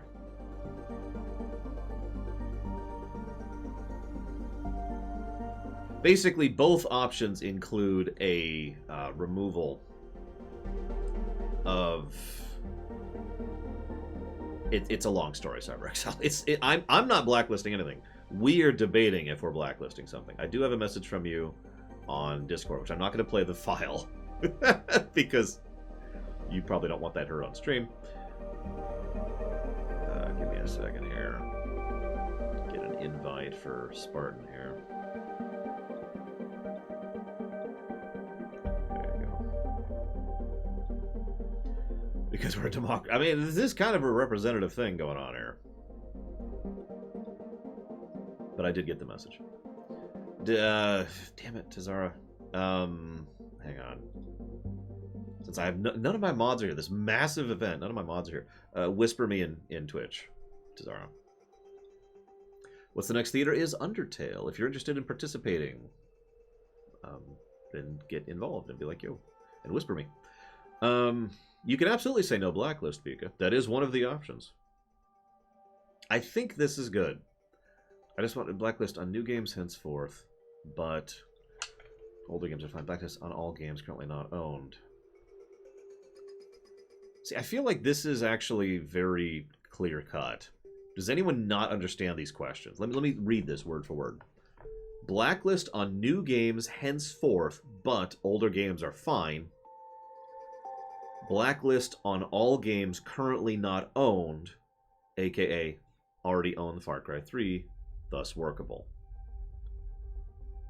Is that clear in terminology? Because I know I'm terrible at communicating.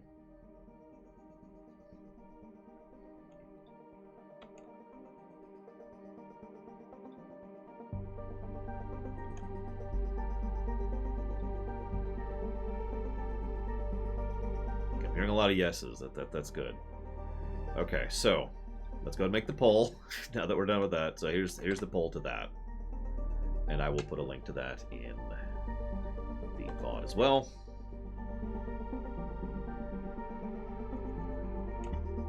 Are there any big old games I don't own? Several, actually, but I don't have a list in front of me. Okay, so there's the vote for that. Yes, women are allowed to vote. The poor are allowed to vote. Otherwise, I wouldn't be able to vote. No, I can't call myself poor anymore. I can't. I am functional. I am officially lower middle class. Made it! Alright, so... Well, then say so. Say no. Say that you don't want a blacklist. That's the whole point of the vote. Get your voice in there.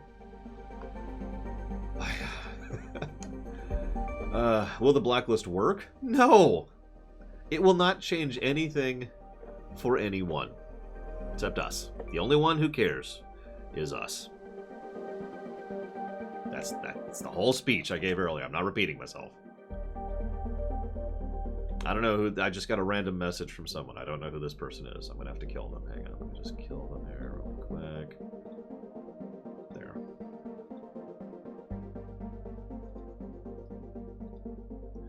And no, I didn't loan her. And no, I don't plan to. This is not my choice. This is our choice. You keep repeating that, Pika. Go vote. You saying that doesn't vote. That doesn't get counted unless you go there and vote. Alright, so that's the Ubisoft situation. The other one I was dreading talking about today. I think that's all the show news. I talked about the venting, I talked about the YouTube thing, I talked about the new setup, I talked about the Lego, the video games, the new computer, my diet, which wasn't even on my list. And we talked about Ubisoft, we talked about Halo Wars, and we talked about Metal Gear Solid. I think that is it for show news. God, okay, so let's go ahead. Let's go ahead and move forwards. Where's the friggin' thing?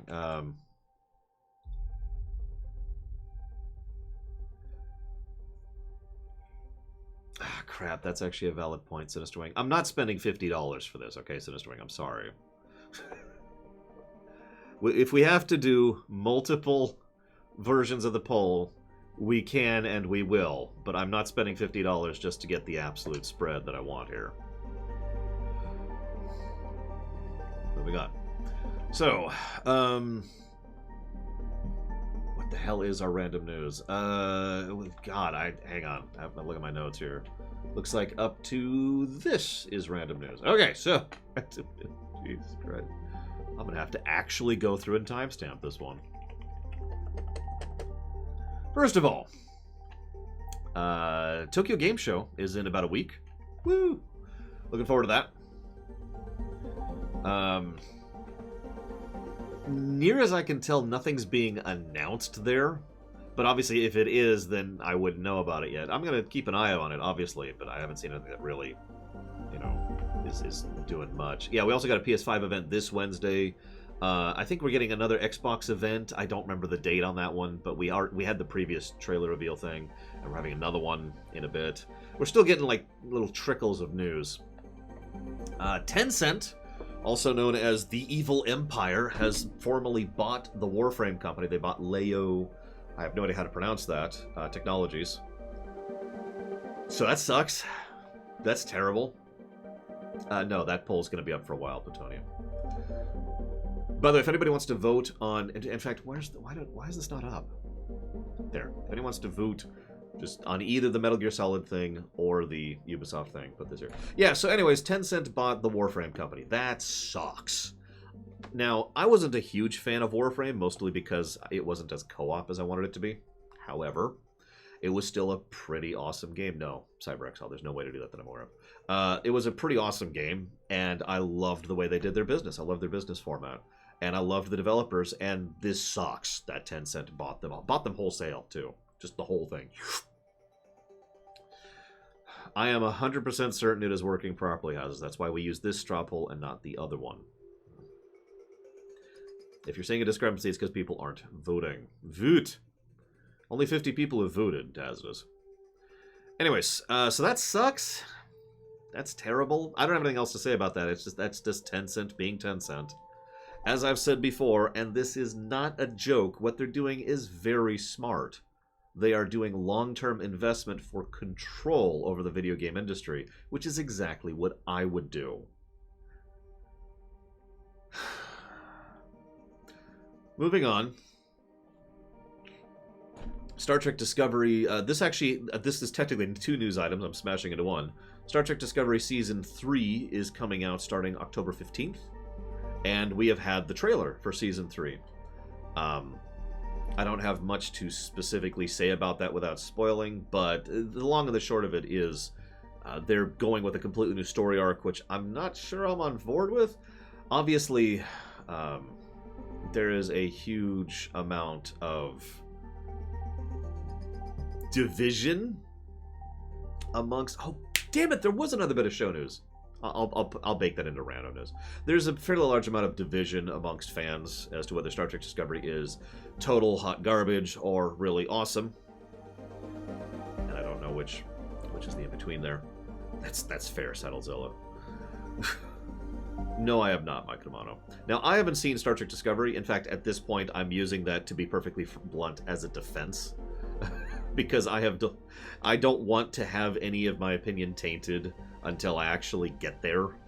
And right now, I'm thinking about Enterprise and TOS, you know what I mean? So, I haven't actually gotten to Discovery yet. I haven't watched Picard. I haven't watched Lower Decks. Not at all. I haven't seen so much as one episode. And that's going to stay that way for at least another 2 years. But anyways, thought I'd report on it. So, woo. I am curious what direction they're going with it. I hope the Dominion is in Season 3. And that's all I'm going to say. Call of Duty Cold War was announced and has had several things related to it. It's coming out in November, I think. There was an interview by David Goyer who mentions that there's going to be multiple endings in the campaign mode, which sounds kind of cool, because there's actual choices and decisions you can make as you're going through several events, which are based off of actual real-life incidents during the real-life Cold War. This all sounds awesome. What I am very curious about is how the hell you're going to have an FPS doing Cold War stuff. I'm very curious about exactly where they're going to go with that. Regardless, whether or not that's a game we'll ever run will, as always, be up to you guys, not me. That's not even on the queue yet, or excuse me, on the list yet, because obviously the list is still in lockdown and will remain so for some time. That's kind of what I was thinking, James Bondy. Yes, the Metal Gear Solid poll is up. Give me 1 second. I'll give it to you, Silver Mouse. If I can get the link. There we go. There you go. Freeze race, yeah! Thank you, Hediori. As always, appreciate the sub, sir, and or madam. And I'll put that towards me.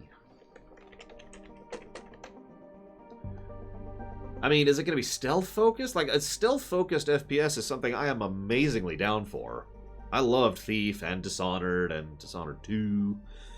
You know, Deus Ex. I'm down for some stealth FPS. I'm just curious. Anyways. Moving on. Oh, so I mentioned the show thing. I've decided we are going to have Polemic Day this year. This is actually... This sounds like a weird thing to mention, because, you know, life and the internet has just been getting more and more divisive. But I think we are going to have Polemic Day. Does anyone think we shouldn't? Now that I've given my answer to that. This is, of course, a election year. I know that because every single ad I've had on my phone, on YouTube on the phone for the past 5 weeks, has been nothing but ad campaigns for one side or the other. Polemic Day is Halloween, which I'm actually going to put it up on the events calendar. I meant to do it last night. I kind of forgot. That's my bad. It should be October 31st, which is a Saturday. Now, I've been thinking about games. I actually have a game in mind. It's kind of a boring game. I'm still debating. I have some options, is what I'm saying. Polemic. Well, if you Google Polemic, I'll do it right now. Polemic. Polemic, a strong verbal or written attack on someone or something, or contentious rhetoric that is intended to support a specific position by forthright claims and undermining of the opposing position. Sound familiar? The whole point of Polemic Day is that it's the one day where controversial topics are allowed. Because controversial topics are usually not allowed because they're usually polemic. Now, so I guess there's some of you who are actually new to us this year, so to explain that a little bit, the whole idea is the controversial ban is lifted, so we can talk about whatever. Now, that being said, there are still two caveats to that. Caveat number one, I always retain executive veto. There are certain questions that I am not going to answer, and there are certain topics that I am still not going to touch. However, that's almost never come up. That's really the nuclear option there, and it's almost never come up because you guys have generally been awesome. The second thing is what Skymart just said. Don't be a dick. Rule 0 always applies. Don't be a dick. And that rule does not go away just because we're talking about controversial topics. If you cannot be decent, reasonable people to each other, then that's a noob.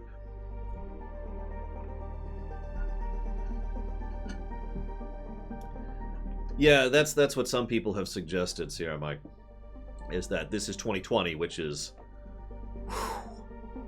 And in addition to be... So, like, I mean, God, it's just life in general.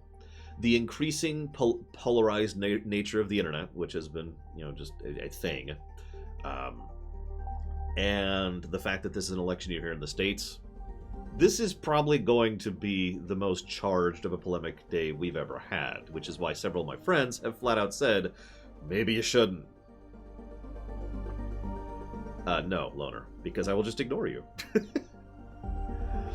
Because there's no controversial topics. I mean, I won't ignore you. I will say, nope, and just move on.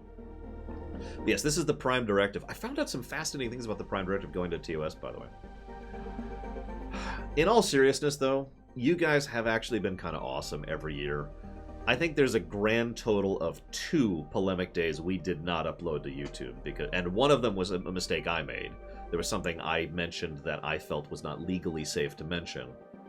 And the other thing was just, the last election year, 4 years ago.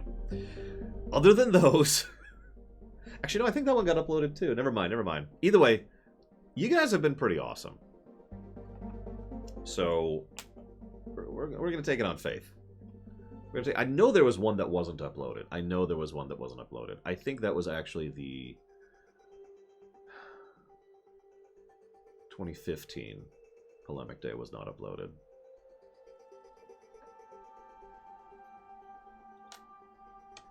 But you know how it works. Don't be a dick. That's really, that is the only actual rule. It's also one of the only holidays we actually recognize in this show, so,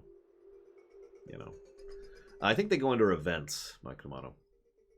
I sure hope so, Zach Taft.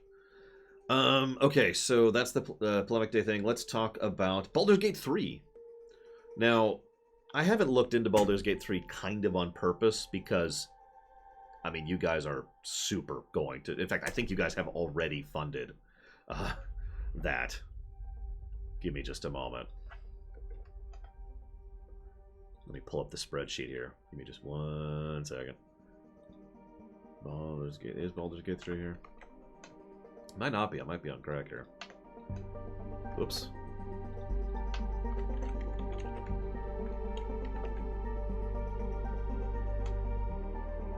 Is it here? It is. Okay, so it is funded. I was right. God. Okay, just making sure. So yes, Baldur's Gate 3 is already funded.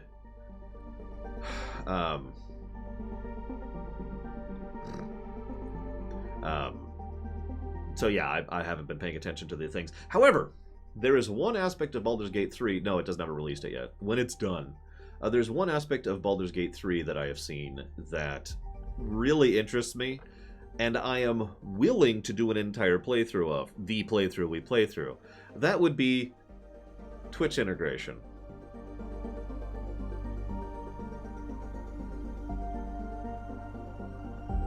Some of you may know that I've done this thing called Backseat runs, usually with my sister, but with other people as well.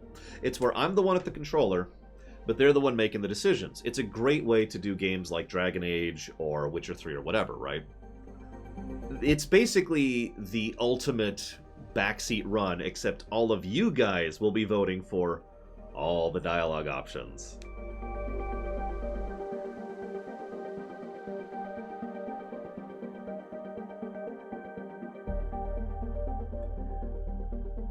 Yeah. I kind of want to do that. We'll see. We'll see when we get down to specifics, but the fact that that's a feature is kind of awesome, in my opinion. If nothing else, it's the kind of thing we could turn on and off, you know? We'll have to see in practice. It's not out. Oh, I mean, I guess it could be out for next Halloween. Oh, you guys are going to kill me. You guys are going to totally kill me. It's going to be terrible. Yeah, BG3 is already funded. BG3's been funded for months and months and months. It's a super funded game. Basically Lamppost, except now everyone gets involved. It's just a voot. You hit something on chat. There's going to be like an interface thing, and you just... I'm going to have sex with everyone, and be evil, and be good, and shun everyone, and break up with everyone. And, oh, it's going to be nightmarish. Someone else said they're going to, but you're the one telling them what to do? That's true. That's a good question. I don't know what the inverse of a backseat run. I guess that's just that's just a backseat run, Micromono.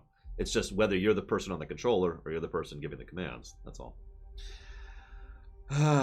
Apparently it's chat commands. Like I said, I haven't done a deep dive onto this. I saw that and I was like, huh. Oh god, yeah, we'll play a wild mage. We'll play a wild surge mage. It'll be great. Anyways, I just wanted to comment on that. Moving on. Xbox. So we had a reveal. Now, I've been holding off on this one a little bit because I wanted it to be firmly confirmed. The Xbox Essex. Let me rewind a second. So the Xbox Series X is Xbox SX, right? That's the acronym. Now, I've been calling it the Xbox Sex because I've been making fun of it. However, in the interest of fairness, some people don't seem to understand that that's lighthearted fun rather than actual vitriolic fun. So let me clarify here. I'm actually fully down for the very idea of an Xbox, and I think an Xbox is fine. So, as a consequence of that and consequence of misunderstandings, I'm going to just call it the Essex now instead of the Sex. Essex sounds kind of cooler anyways, you know? You know, it's like Wessex, except without the W. Anyways... Moving on, the Xbox Essex. God, I almost said the Sexix. That's even weirder. The Xbox Essex finally had its price revealed, which is awesome. And I didn't write it down because I'm a moron. I think it's $500. I'm almost positive that it's 500. Hang on, I have it in my phone notes. Yeah, there it is, $500. So this is actually so. First of all, duh. That sounds about right at the point we're at and for what it can do. What I find really interesting, though, is they pulled the trigger first.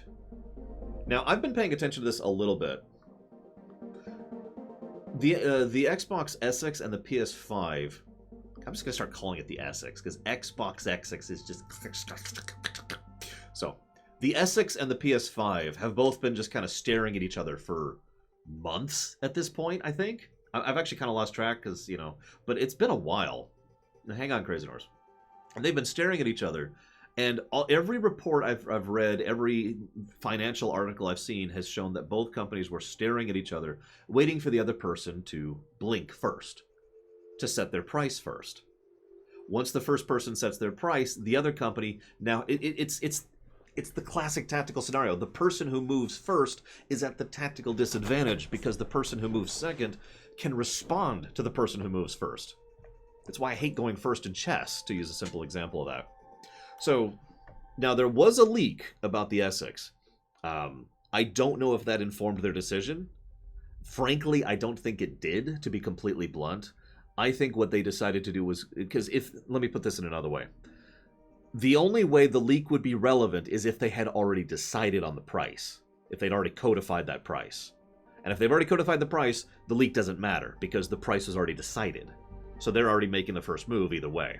Sounds big? So they made the first move, $500, and then less for the digital version, which obviously nobody cares about, but I'm kidding. I'm sure plenty of people care about it. PS5 still doesn't have a price. There are rumors flying around like crazy about the PS5 and its price, but no details, no specifics, and Sony is still... Now, PS5 does have a thing this Wednesday, I think. It's this Wednesday or next Wednesday. I've kind of lost track.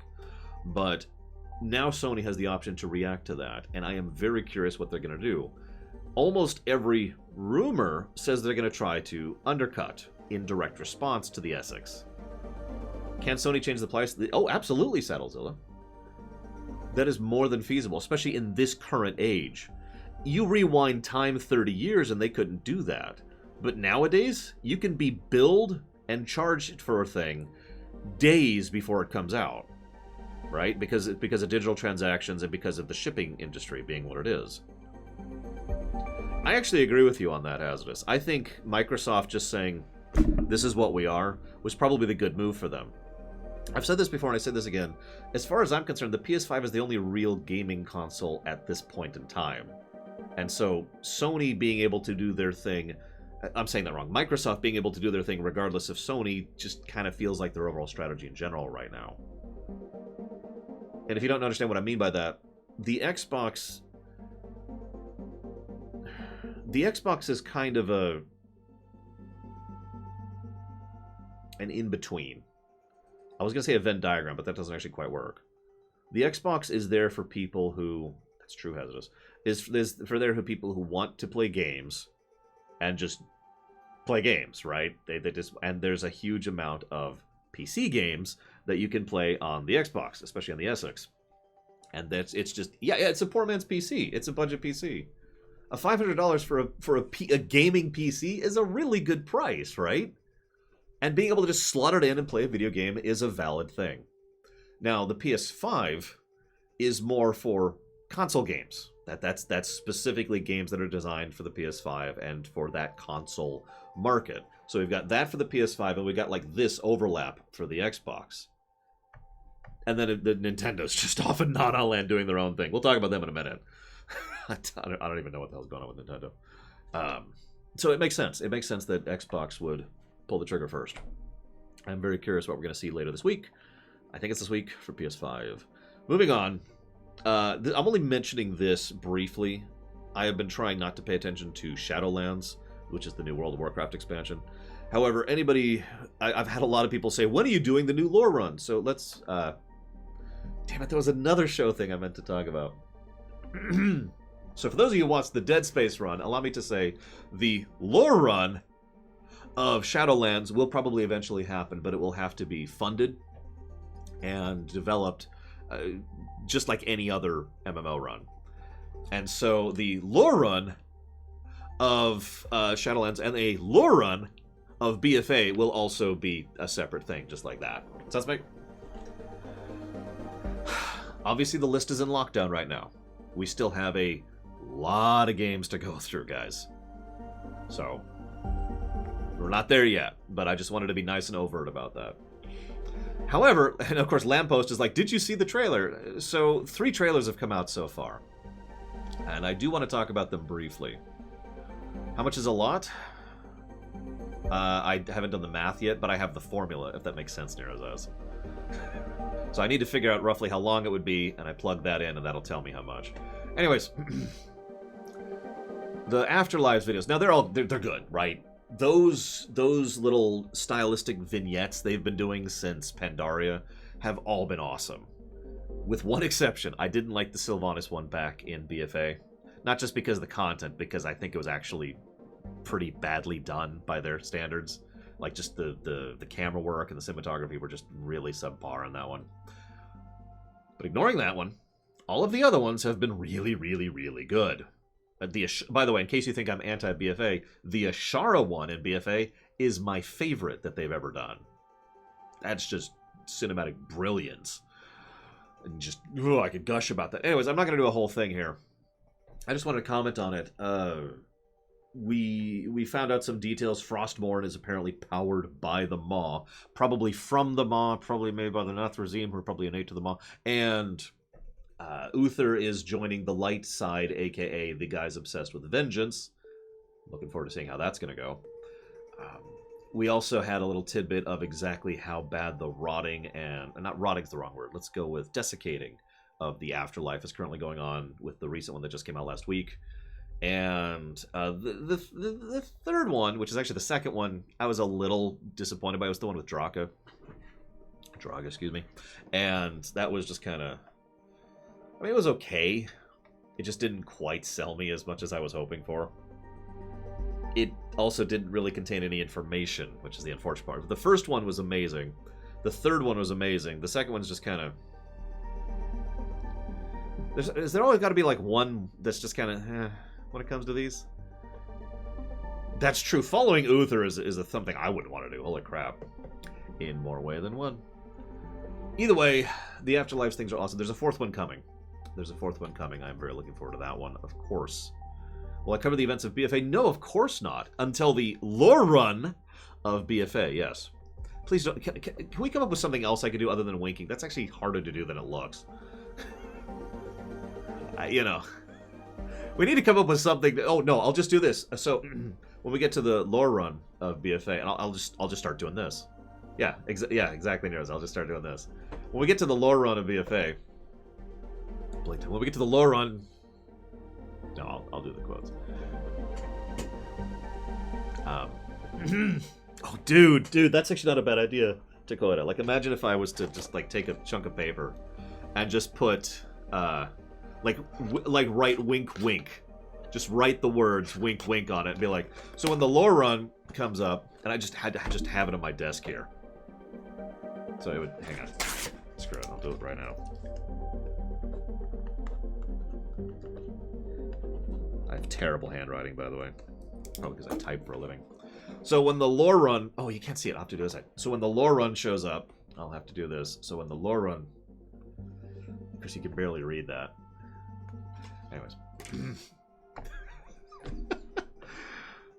That's when I'll talk about the lore of BFA. So, Nintendo. Let's talk about Nintendo.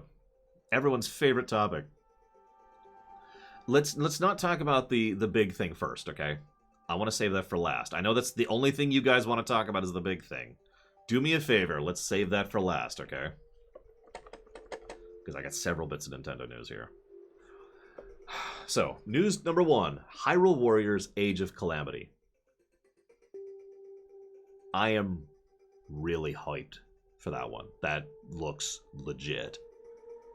I liked Hyrule Warriors as is. It was really fun. I'd say it's probably actually my second favorite Dynasty Warriors style game, the Mushu game or whatever, that I've ever played. It was really fun. And a lot of the characters were enjoyable, and there was a lot of variety to them, and I loved going through like the Zelda 1 overworld thing, and just there's a lot of good stuff there. There's a lot of good stuff. This new one is that, but now it's actually canon. Now it's actually connected to an existing storyline, which is basically like saying, hey, Laura, I've made a Mega Man game that's happening during FF6. Okay, that's exaggerating, but you get the idea, right? I'm just like, yeah, that sounds awesome to me. And it sounds like a great idea. And this food should actually be behind me. Why is it in front of me? There we go. There we go. No, so for those of you who haven't heard, this is a prequel. It happens during the Calamity, during when Calamity Ganon hits, and the death, destruction, and doom that leads to the end of the world, which leads to the setup for Breath of the Wild. Small spoilers. It's... I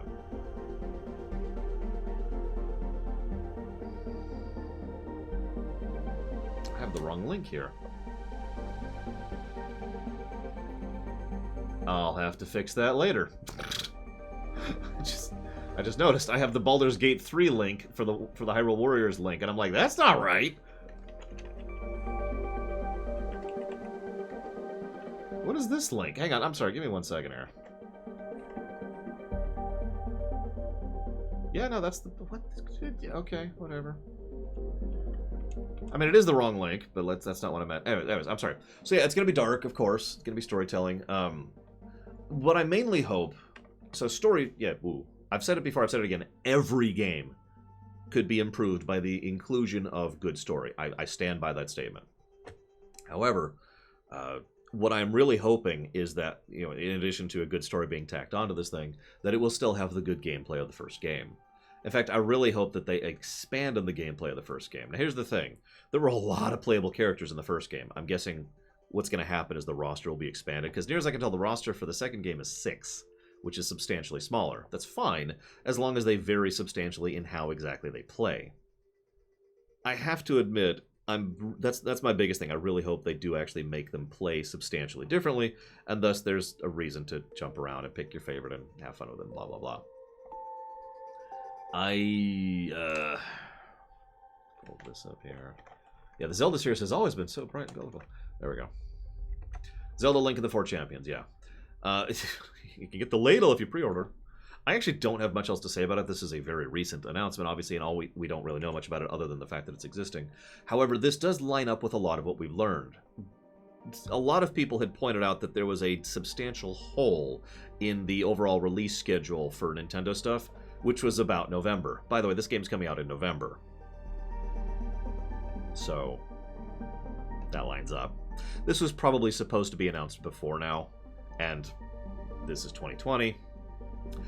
Now, what I'm... So, if I could give my wish list really quick, what I would really like is the first half, or even 3/4 of the game, is the build-up to the eventual defeat of the Calamity. What I would really like, then, is the last quarter, or half, of the game is after Breath of the Wild 1, setting up Breath of the Wild 2. Now, that's actually pretty unlikely, so forgive me for wishing upon a star here, but I think that would be awesome. What is substantially more likely to happen is we will have either one mission or just an end credits cutscene, which will set up Breath of the Wild 2. However, I guarantee you with near total certainty, there will be some lead up to Breath of the Wild 2 at the end of the game. Almost guaranteed, even if it's a DLC, they're going to do that. No, the first Hyrule Warriors has nothing to do with anything. It's a complete Elseworlds kind of a story. And yeah, Breath of the Wild's going to be a trilogy. We'll see what happens. But yeah, ideally, actually playing as some future characters would be awesome. Especially since you could then take them and go play in the free roaming mode as them. Oh no, they probably won't. Nintendo is just... as they tend to be. But before we talk about how awful Nintendo is, let's talk about how awesome Nintendo is, if you don't mind. Now, this is actually old news. This is back in August, but... the Electronic Arts shareholders rejected the executive compensation plan. Now, if you don't know what that means, every year, the executive... actually, it's every quarter. Let's not get into that. The shareholders have a meeting, and the controlling holders sit down and decide what they're going to do about compensating the executives based on how well the company's been doing. The intention is obvious, to give money benefit to the people who are running the company. The reality is what that almost always ends up being is a way of funneling money from the company into the people at the top of the company. Hence leading to absolutely ridiculous people at the top making absolutely ridiculous amounts of money. The fact that they said no is very interesting, if I might be so bold. It's also another sign of EA being not as bad as a lot of the other ones. As I've mentioned before, EA being the least bad of the bad. Because the mere fact that they are willing to do this shows an actual tangible action, which is, let's be frank, pretty rare. Someone might come out and say, I'm sorry, or we don't agree with this person, but actually chopping, as in removing their executive compensation for a quarter, that's almost unheard of. Now, that's not a huge amount of news, and it's not a big deal. It's just more of a deal than it should. I'm saying this wrong. It's a big deal because it's being done at all, but it's not really that huge of a sea change to the environment. Does that make any sense? Now, you're probably thinking, what does that have to do with Nintendo? Well, not too long after that, or before that, I'm not sure. I have my timings here. Nintendo released some open information. I'm not actually sure how it is. I'd have to sit down and figure it out, because quarters are weird. Nintendo released the average age, salary, and duration of how long its people work at the company. Now, Nintendo is not exactly a perfect company, and I think we can all agree on that one. But there are quite a few people there who work an average of 14 years at the company and make an average of $90,000 a year. Now, why is that significant? Because that is, again, hard, tactile, tangible data of the fact that Nintendo is at least trying to take care of its own. Something better than I could say for most gaming companies. The specific data is they have 2,395 people who are an average of 39.2 years old, who work there for an average of 13.9 years, and make an average of $86,583 a year. Now, this is averaged. To be clear, this is not everyone there doesn't make 90,000. That's not how averages work. However, if you apply the same metric of average to other companies, this is still better. This is still better than other companies, which is exactly my point. So even though this is misleading data, it is still actually truthful in its misleadingness. It's just trying to make it sound better than it is. Make of that what you will. They did not reveal the median that I'm aware of. If they did, I didn't see it. Mario 35 got announced. Now, this is awesome. I actually am very much looking forward to playing Mario 35 because I think it is an excellent and innovative way to have a take on the Battle Royale format. I have said for quite some time, actually, that I am totally down for the Battle Royale concept. I just think the standard implementation, aka Fortnite, is extremely boring. But I have said many times that I think there's a lot you can do with that genre of game that very few games have been doing. See Tetris 99 for another example of this. Now, that is true, Settlezilla. On the one hand, we have the problem with Fall Guys is another good example of this. Although I haven't actually played that, but Fall Guys is a good thing. It is stretching out in the battle royale genre. I do like. There was a Mario 35 fan game which got shut down last year, actually, probably because of this. Let's just be honest. So that does have to be notated on top of there. But I really do like what they're doing with it. You know, you're playing through Mario games. Enemies you defeat go to another person. You can set the strategy for which other people your enemies go to. Obviously, obstacles they hit will come after you. You get to the end, you win, right? Like, that's what it is. And I like that. I think that's actually going to be legitimately fun to play through. Probably not a long-term thing for me, but I do love that they're at least trying something and branching out and making it fun. Which leads me, of course, to Mario 3D World Remaster, or Remake, or whatever the hell you want to call it. Now, some of you who have watched this know that... Very true, Max Time. You know that I am really a fan of Mario Odyssey. Like, really a fan of Mario Odyssey. It is my favorite 3D Mario game by a margin. However, before Mario Odyssey came out, my favorite 3D Mario game was Mario 3D World on the Wii U. Because it's a really good game, in my opinion. Oh, yep, it's been an hour. So the moment they announced Mario 3D World on the Switch, I sold. Sold. Done. Buy. They're also adding in some additional content, which it looks like they're doing the same thing they did for the Mario RPG stuff, the Mario and Luigi stuff, as well as the Donkey Kong stuff. Basically adding in, like, another world on top of it, so just a little bit of bonus content there. I don't have much to say about that, other than the fact that I think that's amazing. Now we'll talk about the big one. Mario 3D All-Stars. So, let's get the facts out of the way. Mario 3D All-Stars is a Switch game which has a digital release as well as a physical release that is available until March 31st. And during it, both digital, by the way. It's going to include Mario 64, Mario Sunshine, and Mario Galaxy 1. Those 3 games. I think that's it for facts. So let's chop that up there. That's it for facts. It's not a remaster. It's not a remake. It's a port. These are 3 ports. So there's 2 big points of talking here. First of all, why no Galaxy 2? Now, let's go ahead and get this out of the way. The reason there's no Galaxy 2 is probably because there's going to be a Galaxy 2 thing later.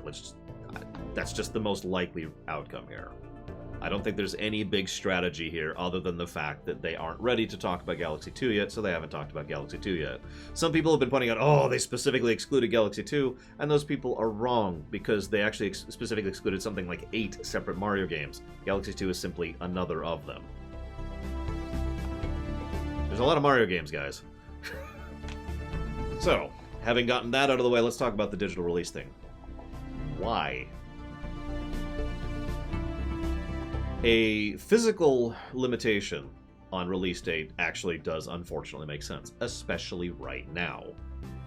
A digital limited release thing makes absolutely no sense unless you look at it from a certain angle.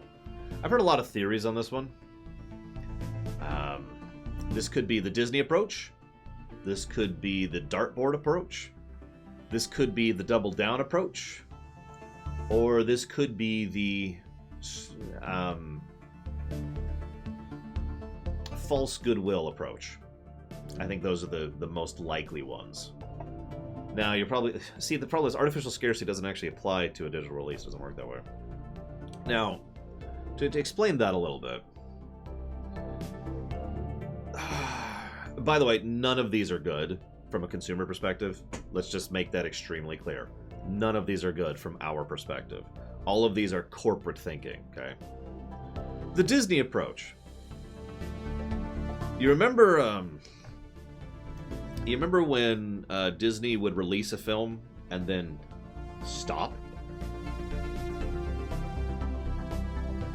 I'm being serious. How many of you remember that? The Disney Vault used to be a very regular thing and a very common strategy. And by common, I mean it was normal. It was normalized. The Disney Vault was like, hey, Little Mermaid's available for sale for like 8 months, 9 months, something like that, 3 quarters. And then it would stop being available for sale. And another film would be available for sale. And they would cycle through this. And Disney somehow got away with this, which is actually really strange to me, if I'm being completely honest. The fact that they got away with this at all. See, this is actually loud. Holy crap. There we go. We finally ran out of the other song.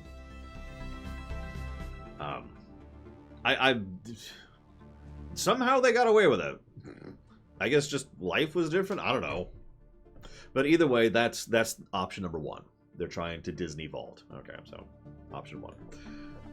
Option 2, which I call the dartboard approach, is called that because, let's see, what strategy are we going to use today? Hang on. Aha! That's the dartboard approach. I don't really feel the need to explain that. No, if you think I'm being facetious, there is actually plenty of evidence that plenty of companies do exactly that because they just don't know what to do. They either don't have the information or they don't have a way to apply the information, so they just try something randomly to see what happens to get tactile and tangible response. So that's the dartboard approach. That's option 2. Option 3 is the double down. Now this one is, in my opinion, the most likely. The way this works is, if they, let's say they release this and then it goes away in March. And then, hey guys, guess what? You can buy Mario 64 on the digital store by itself. Or you can buy Mario Sunshine by itself. Or you can buy Mario Galaxy 1 by itself. Or, and I think this is actually even more likely to be completely blunt, here's the N64 pack, which includes Mario 64. And here's the GameCube pack, which you need to be part of online for, or you need to buy separately, or whatever. Some way to nickel and dime to get us to spend more money to get these ports. Thus, they allow the 3 in this bundle for a limited time, so that later they can sell them as either separate bundles or separate games, once they're at the point where they're releasing N64 games, GameCube games, and Wii games on the Switch. I think that's the most likely, personally. Now, that is, of course, just me, and, I mean, who the hell knows what the hell Nintendo's doing these days, so I don't know if that's actually feasible. I just thought I'd mention it. Thank you very, very much, Rosulia. As always. Appreciate it. Thank you. If you know where you want to put that, please let me know. Oh, by the way, the Galaxy 1 game we'll be playing very soon will be the Switch version. For reference. There is another option. That's the false goodwill option. So that gets released this Friday? Yep, this Friday, right? So those come out this Friday, the 3D All-Stars. Now, a lot of companies, and this isn't just true for games, really only focus on the initial sale point, the release sale, right? They want that initial bundle of plong, because that's when the overwhelming majority of sales tend to happen, and they don't really care that much about how well it sells over the next 10 years. Now, what they could be doing is trying to drum up, I know, right, Max time? They're trying to drum up an artificial demand, like, oh my god, I need to buy this because, holy crap, there are literally sites out there that are recommending that if you ever plan to buy a Switch, you should go ahead and buy these games, in case you ever plan for it. I know, right, Max time? I know, Shikor. Anyways, so the idea here is they get the initial sale, like, oh god, I need to buy that initial sale, and then they wait a week or two, 3, maybe 4, and then they announce, we've decided to allow it to be saleable forever. No end date. And they get to bask in the adulation of people who are like, oh, thank you, oh, thank goodness, oh, phew, now I don't have to worry about it, now I can get it. You see why I call this the, you know, the false praise. What word did I use? Shoot, I actually can't remember the word I used. You get the point. A false goodwill. You know, it's like, I'm going to whip you. Okay, now I'm going to stop whipping you. Right? Yeah. Anyways. So that's Nintendo news. That's actually all I got for Nintendo news. What's next? Dune. Dune is next. It'll be interesting to see what ends up happening with this one, by the way, because obviously time will tell what the hell they're thinking on this one. They gotta be thinking something, right? Even the dartboard is thinking something. Why the heck is current topics? There's current topics. Dune! The Dune movie got its trailer last week, I think? It was really recent. Looks really good. So someone asked, is there truth in it being a 2-parter? I actually have a link here. I'll link it in chat. All these links are going to be in the VOD, obviously. But here's a link. It's talking about the fact that it's going to be a 2-parter. Now, here's the thing about that. The first part is set in stone, but it is not the whole book. That's done. That's fact. So if there is no part 2, then it will be half the book. Okay? Now, this is relevant because the second part is not greenlit yet, as of 2 days ago, which is when I checked this. So there's no actual second part currently greenlit, so they haven't really started production or work on part 2.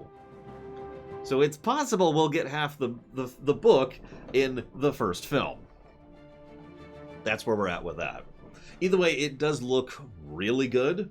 I will freely admit I'm not a huge fan of Dune as a series, and I'm also not a huge fan of the last movie, which I can't even think of the name of off the top of my head. Oh god, what's his frickin' name?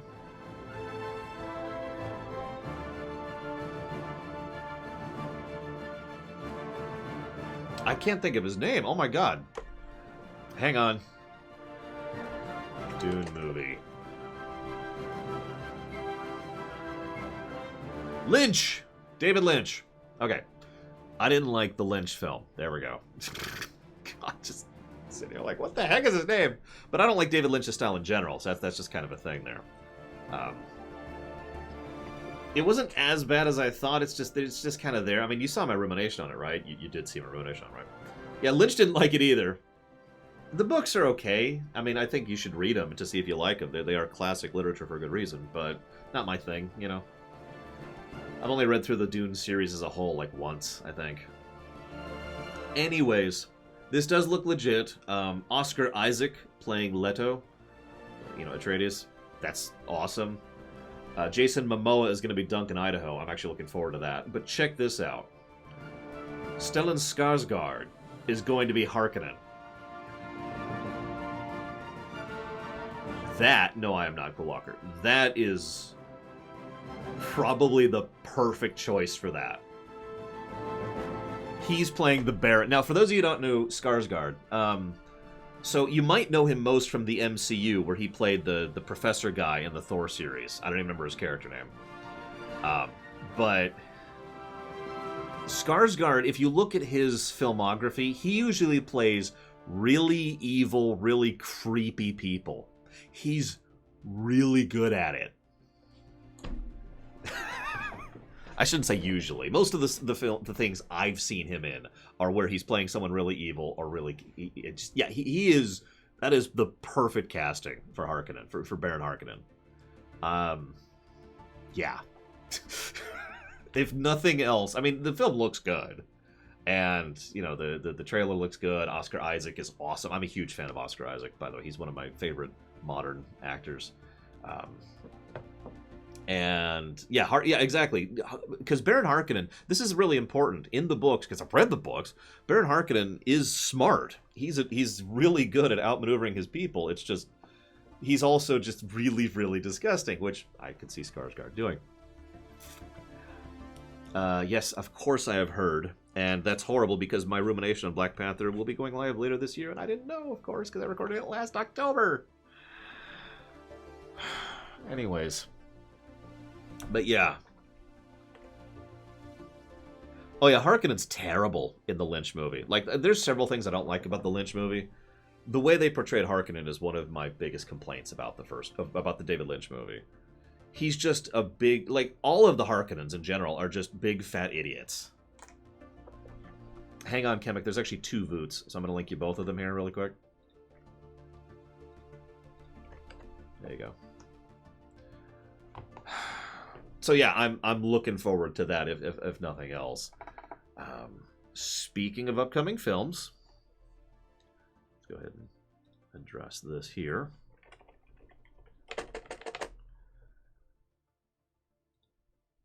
Nope, I cannot, Max Time. People know I do my stuff in advance. I'm actually proud of that. I'm proud of the fact that you guys know I do my stuff in advance. People have started commenting on it. You know, just totally random people are like, yeah, no, this is done way in advance. Anyways. The Batman. We got our trailer for that one. This was several weeks ago, I think, at this point. Now, let me start by saying that any Batman work, and we'll be talking about this tomorrow, because we're playing Arkham Asylum tomorrow, any Batman work has 3 options for being a Batman work. And I would say work is going to be show, movie, or book, or game, or whatever. It doesn't matter. You can be... at the beginning, Batman Begins, Christian Bale. You can be, when he's getting started, a little bit established, but not really the veteran yet. Or you can be towards the end of his career when he's either winding down or handing off the thing, right? These are the 3 general categories. This is actually true for a lot of superheroes, not just Batman. This is the choice. If you want to sit down and make a superhero work, you need to decide which point in origin you start. You'll notice over the range from like the 90s to about the 2010s, there was an overwhelming number of films and games and stuff that were usually about the origins, right? Now, you'll notice we've kind of moved past that, and we've kind of shifted past this. Prime would be kind of the middle there, Saldur. Or kind of the last part, I suppose. But anyway, I suppose you could have it be in his prime. I actually can't think of an example of that, though, off the top of my head. Can you think of an example of Batman, and specifically where there's a Batman work that's not the comics, which is set when he is in his prime? City doesn't count, because City is the second point. Batman Returns really doesn't count, because Batman Returns is the second point. The animated series? I'll give you TAS. I'll give you TAS.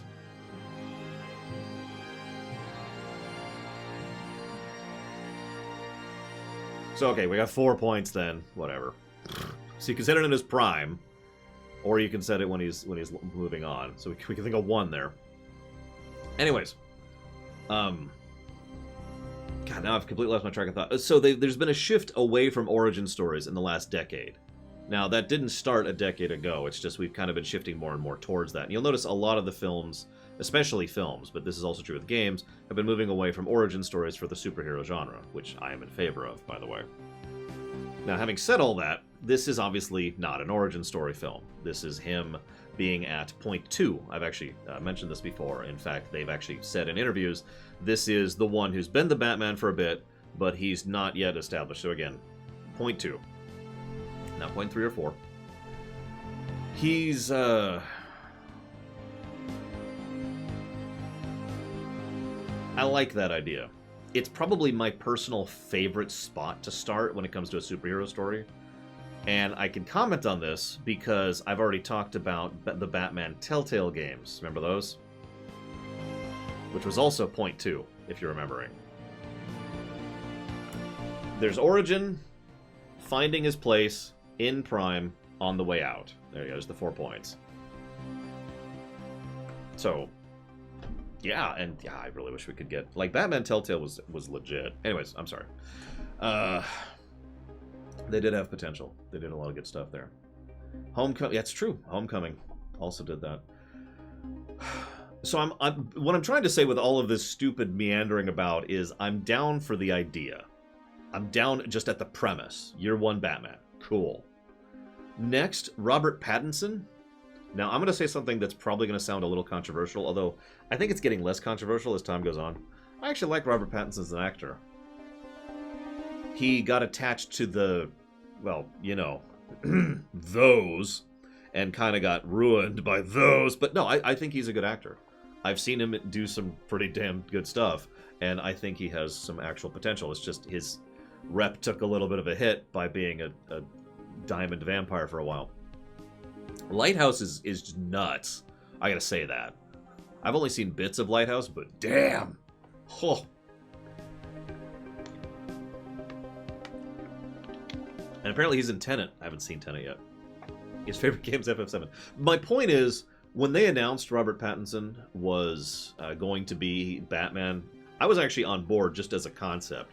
Having now seen him, the way he portrays it, just in the trailer, yeah, no, I think he might be a good pick for Bruce. I really do. I think this is going to be a good fit.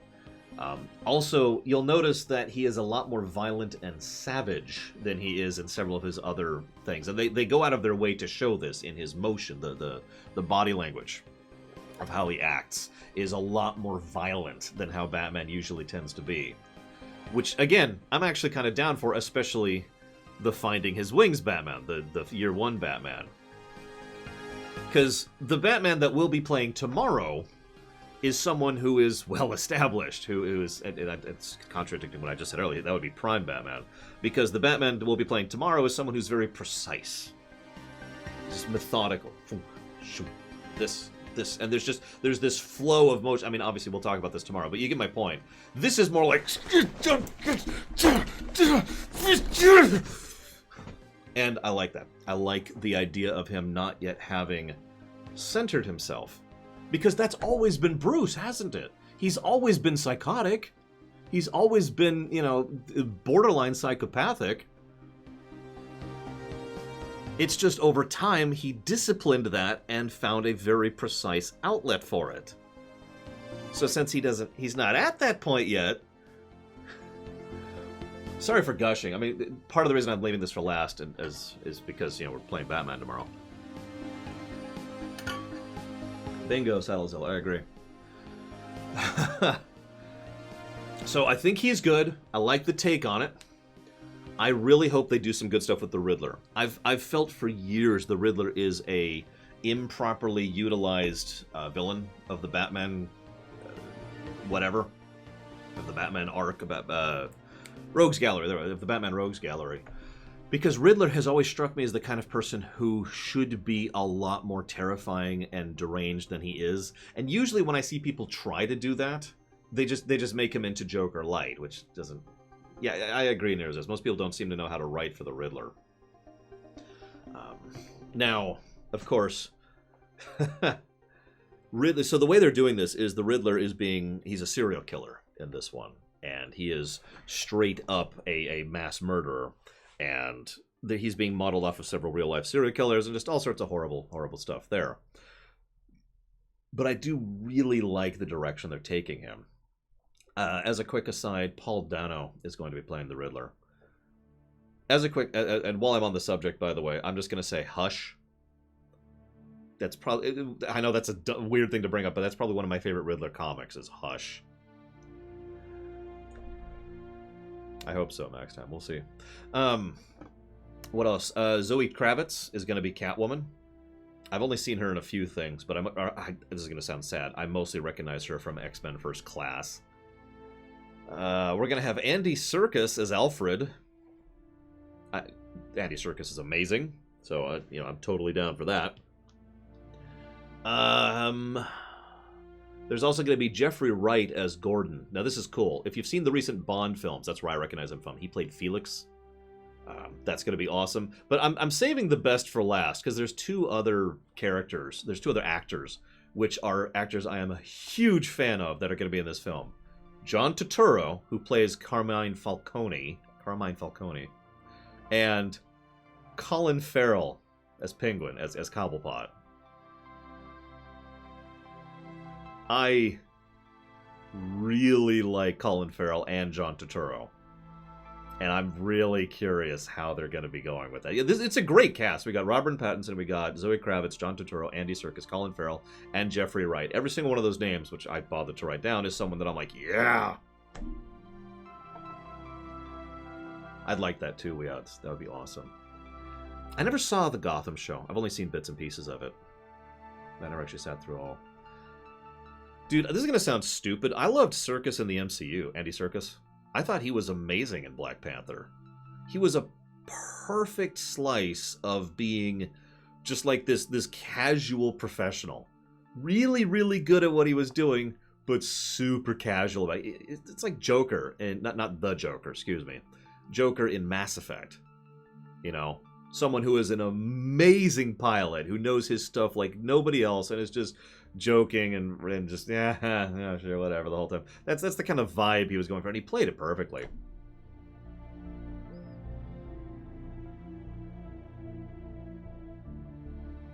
Well, obviously they weren't real adversaries then, Saldir. Although I'm curious about the clown makeup. You want some candy? Can't even do the accent he does. But yeah, no, I'm legit excited. I'm actually excited for the Batman, and I'll admit I wasn't until I looked into this. So, woo! I am hoping to do a stream on it, if you guys are amenable to that. That's assuming we can go to the theaters again at some point in the future. Which brings me to Gotham Knights. Now, where do I start with this? So it's a new video game. Let me temper here for just a second. Let me temper. Avengers, the video game. I should be able to stop there. I should be able to just say kunk, and that's the end of what I have to say for why I am holding back my enthusiasm. Because Avengers looked pretty good too, until Avengers actually started releasing, and then we started actually seeing videos from it. No, Hazardous. I mean, if you want to link me in Discord, go for it. I'll watch it later, but not now. I'm already kind of a little over budget on my time. I've been streaming 2.5 hours here. Yeah, I got Avengers vibes. I really did. And I'm really, really holding back my enthusiasm for now. Because the Avengers game does not look good, to be completely honest. I suppose we'll see. Yes, Warner Brothers is publishing this. I suppose we'll see whenever we actually play Avengers on stream, because it is in the list. That's my biggest fear. Now, having said that, having gotten the negative out of the way, I really hope it's as good as it looks. We've got co-op combat, we've got combo moves, the world looks just like Arkham City, which is my favorite open-world Batman setup. The fact that they're bringing the Court of Owls in as the major antagonist, the fact that we can play as Nightwing, Red Hood, I'm not sure which Robin, or Batgirl, and each of them, from what we saw, even in the brief teaser, does show that they have a distinct playing style. Like, each of them does actually look like they feel and play differently. All of that sounds awesome. Oh, it is Tim. Okay, it is Tim. I figured it was Barbara. But yeah, so we've got Barbara, we've got Tim, we've got Red Hood, and we've got Nightwing. I don't actually like the Court of Owls. I think the Court of Owls aren't really properly used, which is why I like that we're using them. I do think there's plenty of superhero properties that could stand more fleshing out, and the Court of Owls sits in that list.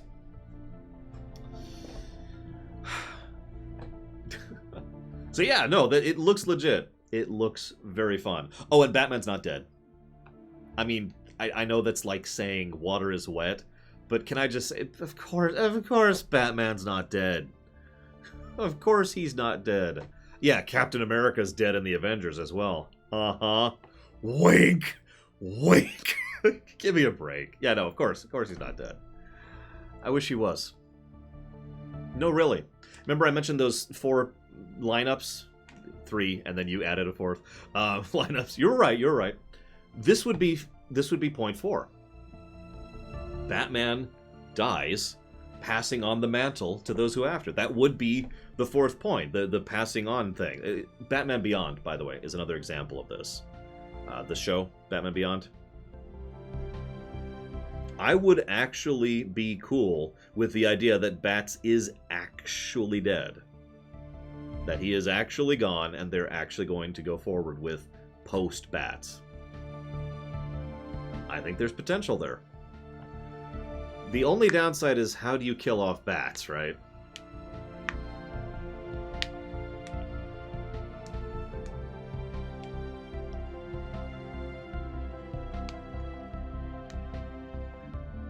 I do see your point, Sildir, to be clear. I do get your point. I may disagree with it, but I completely understand it, if that makes any sense. Well, that's Batman Beyond, Chemic, which was awesome. Is he really dead? So actually, funnily enough, to answer my own question, which nobody asked, what would I do to kill off Bats? I'd kill off Batman, not Bruce. He took some very severe damage, and it's to the point where he is officially... I'm done. You know, it is officially the line. He has pushed himself all the way up to that line. He's done. And so now he's going to fake his death, throw it out at them, and then fade. Everyone's saying, it's just Batman Beyond. No, because Bruce was still in Batman Beyond. The point is, Bruce leaves the equation. Bruce stops being Batman.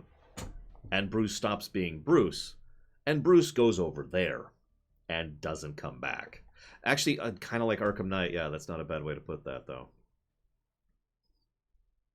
Not Megamind, no. Can't believe I've even seen that film. But yeah, it is fairly similar to Batman Beyond. And I'm not going to apologize for that, because Batman Beyond is awesome. But no, that's how I do it. That is how I would do it. Could he have killed someone? Well, I'm going to spoil a little bit of Batman Beyond for you. Well, he'll stop when I shoot him near this.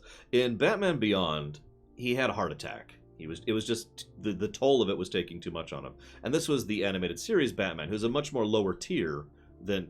Everything in the DCAU is much lower tier than the rest of DC, which is one of the things I like about it, by the way.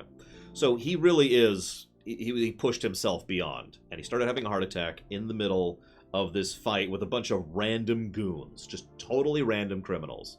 One of them starts taking advantage of this and just starts beating him, kicking him, actually, to death. He grabs a gun and points it at the guy. The guy freaks out. And Bats realized he almost shot a guy with a gun. That's the line. That was the line.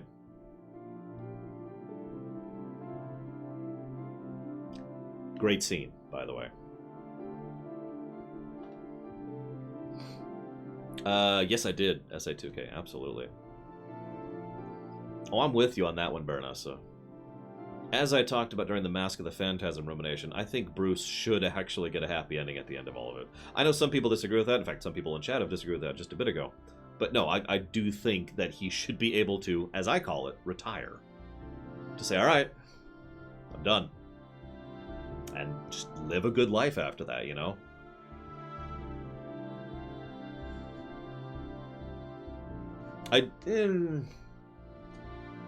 Yes, Lamppost, but not because I agree with him, because I don't. I think he should kill people. But because of the fact that it makes perfect sense for Batman's character, in my opinion, Lamppost. By the way, I'm not responding to a bunch of you because we're going to be playing Batman games for like the next week. We're going to have tons of time to talk Bats, okay? So we can just kind of discuss Batman as we go through the Arkham series over the next week, guys. Because for those of you who haven't noticed, because we have a website, we are going to be playing Batman Arkham Asylum, and then City, and then Night, back to back to back, starting tomorrow.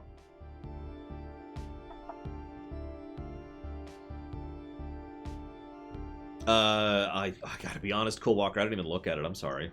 I forgot it existed until you said something just now. I think I saw an announcement for it, but I haven't seen any specifics. Yes, this is gonna be Bat Week. Not Origins, no. Origins was A, not funded or even suggested, and B, is not part of the Arkham trilogy. So, no. Return of the Joker is amazing. Oh my god, yes. At least if you could get a hold of the uncensored version. Well, I hope that is enjoyable, period. And yes, I'll be going shopping later, comma. I need to refill on quite a few things, period. See, Chemic just disagreed with me just now. Like I said, some people think Bat should not be able, mentally, emotionally able to retire. And I get that. I don't know. I don't agree, but I do understand. Am I going to 100% them? No. We are not getting all the Riddler crap. I might get the Riddler stuff in City. Maybe.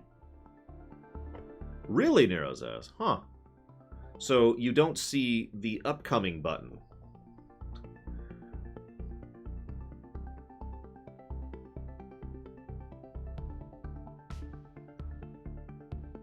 In desperation, I think the DCAU Batman, specifically that one, Silver Mask, could have pulled that button in just mindless panic, basically.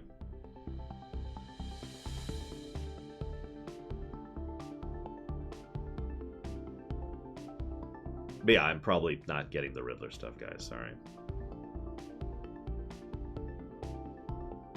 Oh, I see what you're saying, Chemic. Well, that was my idea, and I could see that. I could see that, yeah. I will admit, if I was to write an end of Batman story, I would, as with most writing, I would probably get buy-in from other writers rather than just unilaterally decide. But that's my writing approach in general. That's true, Baron. The Joker was gone, quote-unquote, from the Batman Beyond series, so that was helpful. Anyways, that's actually it for Loreweek. Massive Loreweek, guys. Sorry about this. I am going to go ahead and chop off the local recording.